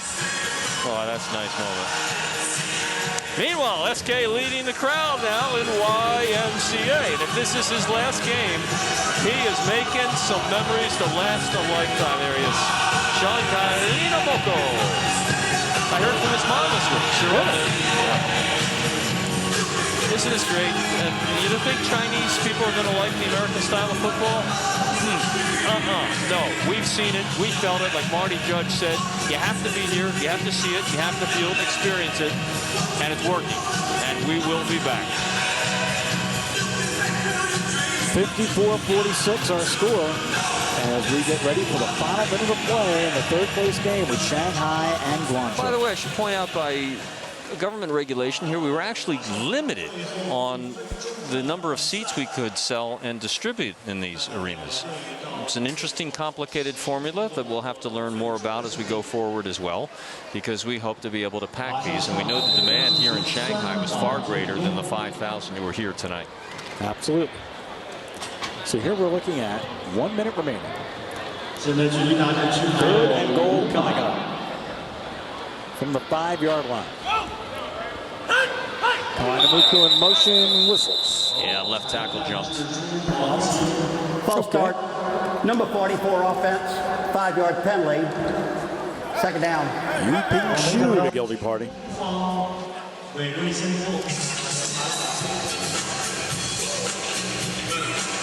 Correcting third down. So Austin has his play.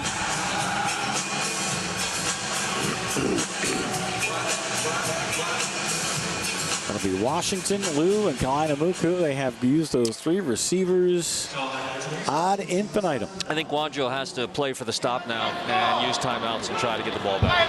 Third and goal. Quick toss to the end zone. That ball's incomplete. Kawainamuku was the closest to it. Two things that did not work for Shanghai there, because the penalty had stopped the clock, and now they throw an incompletion which stops the clock, and now it's 4th down. So if they can stop them here and get the ball back, there'll be plenty of time for Guangzhou to try and move for a tie score. Yep, 55 seconds remain. How did that happen? I mean, Shanghai seemed to be set up perfectly after the onside kick went out of play. Knocking on the door, and now they're facing 4th and goal from the 10. And they're going to kick a field goal to try and put this out of play. And this is Russolino, the kid we're talking about. I watched him warm up. This is the biggest kick of his career. This ball is kicked on the way. It's no good, and it can be returned. It can be returned, but they blew it dead. That ball could have been returned, Lou. We saw James Romaine return one. And I think they blew a whistle a little too fast, I'll be honest about it, but the kick was no good. No good, and that could breathe new life into Guangzhou. Certainly does. They hold when it looked like we were discussing whether or not Guangzhou should, in effect, lie down and let them score the touchdown to get the ball back. But a great defensive stand by the Power. And R.G. Detillier is trying to explain to the veterans of the Arena League why the ball was stopped. They put 3 points on the scoreboard, but it hit the and came back onto the field.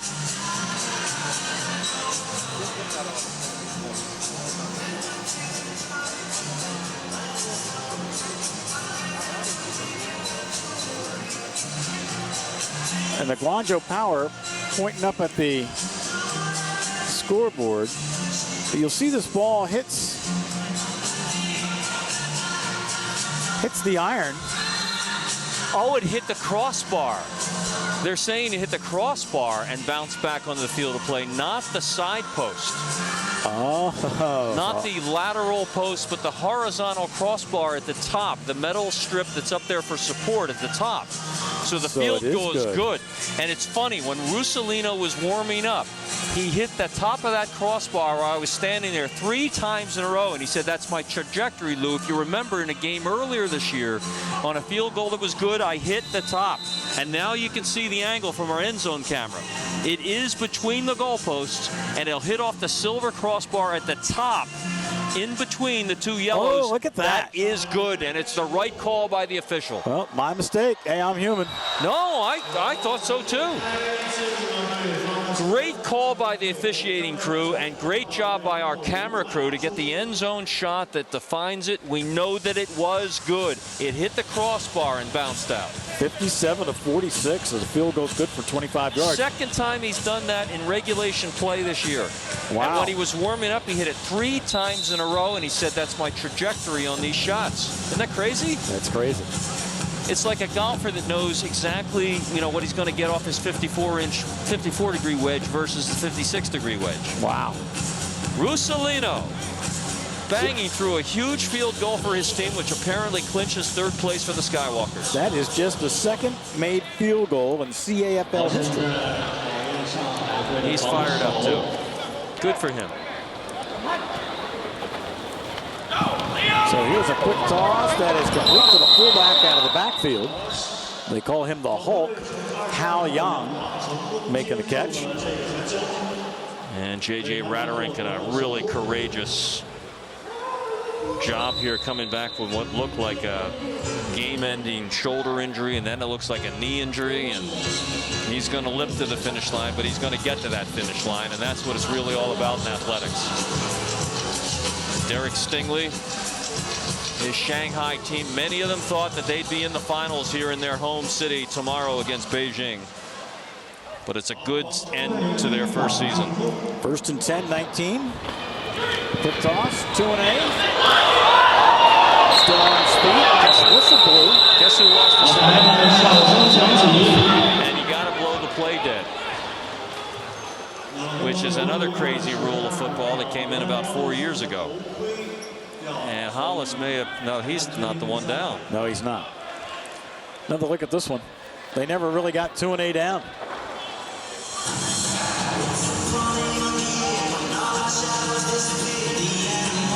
Well, you can't say that Dwayne Hollis is afraid to put his head in there. That's true. And 2-and-A, he just kept playing to the whistle. That's a crazy rule. They put it in for safety. And I get that. Yeah. But it almost ought to be like at least a penalty. You know what I mean? You took yardage away from what was a touchdown. Let's wait till the play's over unless the guy's in danger. And the crazy thing is, when I've seen helmets flying off all the time now. I've never seen a guy get hurt once his helmet comes off. I think you go into an immediate protective mode when that hat comes off. But why do they come off so much anymore? I don't know. And usually it's Hollis, so the hair may have something to do with it. That's 9 times now. So football at the 25-yard line where it is 2nd and 5. And Raderink back to throw, steps up in the pocket. He's going to run. Look out! And he goes down in a heat after being hit by Willie McGinnis, and they've had a couple meetings tonight. Oh boy, have they ever. Timeout. White, their first call timeout. 30-second timeout. There's a Warrior. Remember that great shot of Y.A. Tittle at the end of his career with the New York Giants? The helmet off, the blood trickling down the side of his face. He looked like he was about 60 years old. JJ looks great, but he's beat up. And tomorrow, the big one coming your way. This should be a real battle, folks. The undefeated Beijing Lions take on the Qingdao Clipper for the China Bowl Championship Trophy. It's all coming your way only on One World Sports in the United States at 3 a.m. Sunday morning. And then replayed throughout the week. We hope you'll join us. First ever football championship in China. Professional football championship. Yeah, there are amateur leagues around, and you saw the great surge in youth football that we're seeing all around on our tour. Oh, yeah. 32 seconds left. 3rd and 4. Raderink wants to throw. Complete. That is Shinda Chow making the catch. So JJ, after I put him out of the game, has come back to complete 5 consecutive passes. There you go. So he's not done yet. No. That should be a first down. Guangzhou, I think they go call timeout. 15 seconds left. I'm just going to respot the football. Well, I'm going to go out on a limb and say that they're not going to cover this 11-point spread in the final 15 seconds. Could be wrong. He could strike right away, get the ball back on the onside kick and kick a 50-yard field goal. Well, we have seen the ball come off the iron a couple times tonight. Once on a made field goal, once on a kickoff. It turned into a onside kick recovery.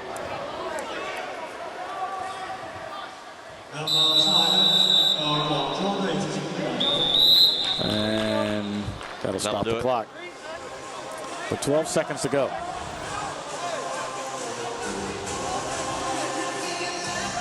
I think it's going to go with an incomplete pass as they gun the clock. They spike it? Yep. So they started the clock, JJ spiked it, and he's saying, how the heck did 3 seconds go off the clock? That's what he's saying. Boy, you see, he's still fighting. That's a champion right there. Guangzhou, what a puzzle. They'll finish at 2 and 4. Every time we see them, we go, wow, team's loaded. And yet, sometimes they just can't turn the corner. Football's at the 18-yard line. 2nd and 10. Led by 7 at the half. They did.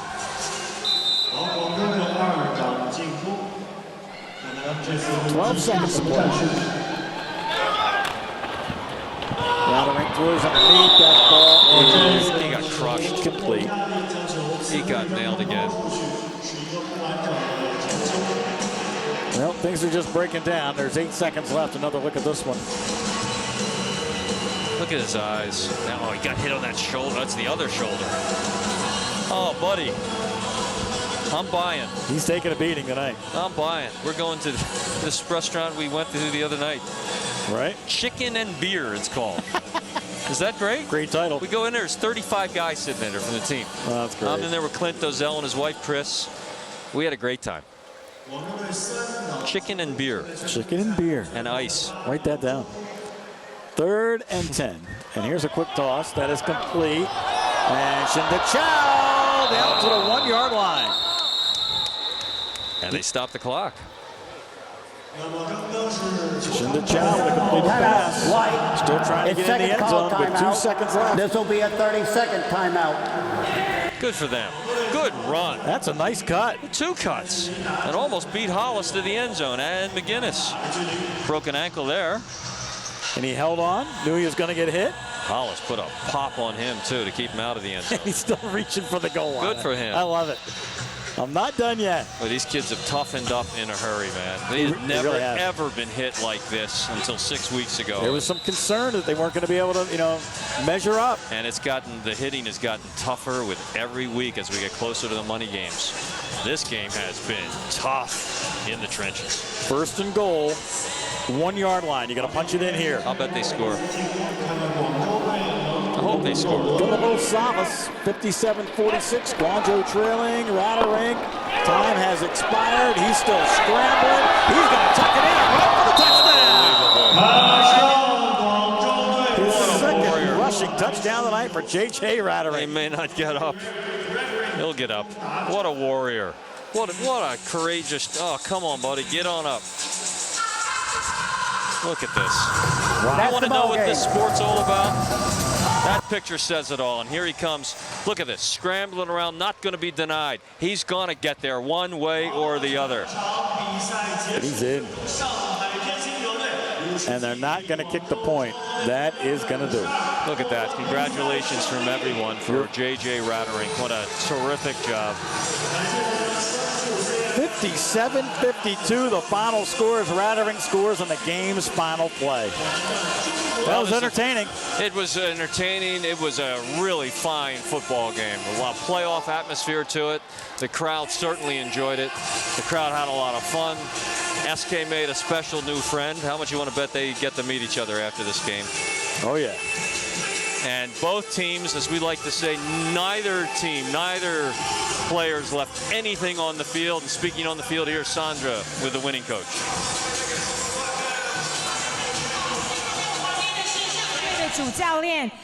Congratulations, Coach. How does that feel now to win this game in Shanghai in front of all these fans? It feels good. It feels real good to be here in Shanghai, to give the fans something to cheer about. Hopefully we can come back here next year and give them more wins like this so they can cheer to come on our side. Jayo, Shanghai! Congratulations again. Please go celebrate. I don't want to hold you up. Thank you, thank you. 教练说他非常高兴在上海前面的观众们面前赢得这场比赛，希望明年再回来有更好的成绩。那现在站在我旁边的这一位是上海队的4分卫 Shane Austin。How does it feel right now to win this game and to be the first quarterbacks? Introduce yourself's name in Chinese.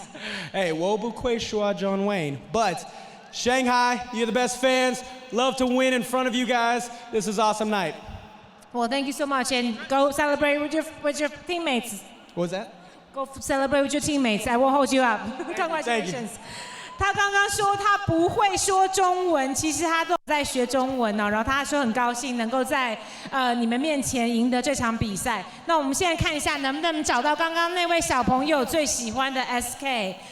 我觉得好像在我后面。Hi SK, how are you? How you doing, Sandra? How does it feel like you already have fans like following you? I think he's over there, right there. Yeah, there's little buddy right there. Gave him that ball. What's up, buddy? How does it feel like that you already have fans and now you're playing in front of Chinese fans? It feels awesome, man. Just excited. This experience was a pleasure. It was an honor to come out here in China and do what I love, playing football. And will we see you next year? Yeah, maybe. Yeah. Well, congratulations again. Thank you so much. Appreciate it. Thank you. Shanghai. 他说他很高兴有这些球迷还有这些队员跟他一起庆祝，然后问他明年还会不会再来。他说他应该会再来，再给大家更好的表现。现在把现场交回给摄影棚 ，Now toss it back out to the guys. How can you walk away from great fun like SK had tonight? The last game of the first year in Shanghai, and I think Derek Stingley said it all. He's hoping that he and the rest of these guys come back next year and play in front of more fans and win more games right here in Shanghai for the fans. So the Shanghai Skywalkers win this one 57-52, and they end up with another win on the season. Only one game to go. The championship game, that's the China Bowl. The next time we see you. But Mick, let's put a wrap on this playoff game tonight. All right, we'll take a look at how this game unfolded as J.J. Radarank, the Warrior, into the end zone with a rushing touchdown, and Guangzhou had the lead. But Sean Kalinamuku with one of his 4 touchdown catches, and this game was going to go back and forth. Then big Deshawn Johnson, who ran his way to number 2 in the rushing yardage race, was in the end zone. 13-9 at that point. Mike Washington with a touchdown catch, 20-13. But then you have Lavaje Tourné hooking up with J.J. Radarank, 27-20 with a good extra point, and the half ended just that way. Then in the second half, you had Shane Austin with a touchdown, 33-27 at that point. And then Deshawn Johnson started rushing the football. But in this one, it was Sean Kalinamuku with 4 touchdown receptions, and also Shane Austin going to the air to the end zone for 7 touchdown passes tonight. And despite the good running and 4 touchdowns from Deshawn Johnson, your final score in this one, 57-52, as Shanghai takes 3rd place with a win over Guangzhou. The CAFL Network on One World Sports and IGE is an exclusive production of LT Media, Blue Tilly Media, and International Media Agency. Once again, the final score, Shanghai 57, Guangzhou 52. Now for the entire staff, I'm Mick Monaghan. Thanks for joining us. So long, everybody.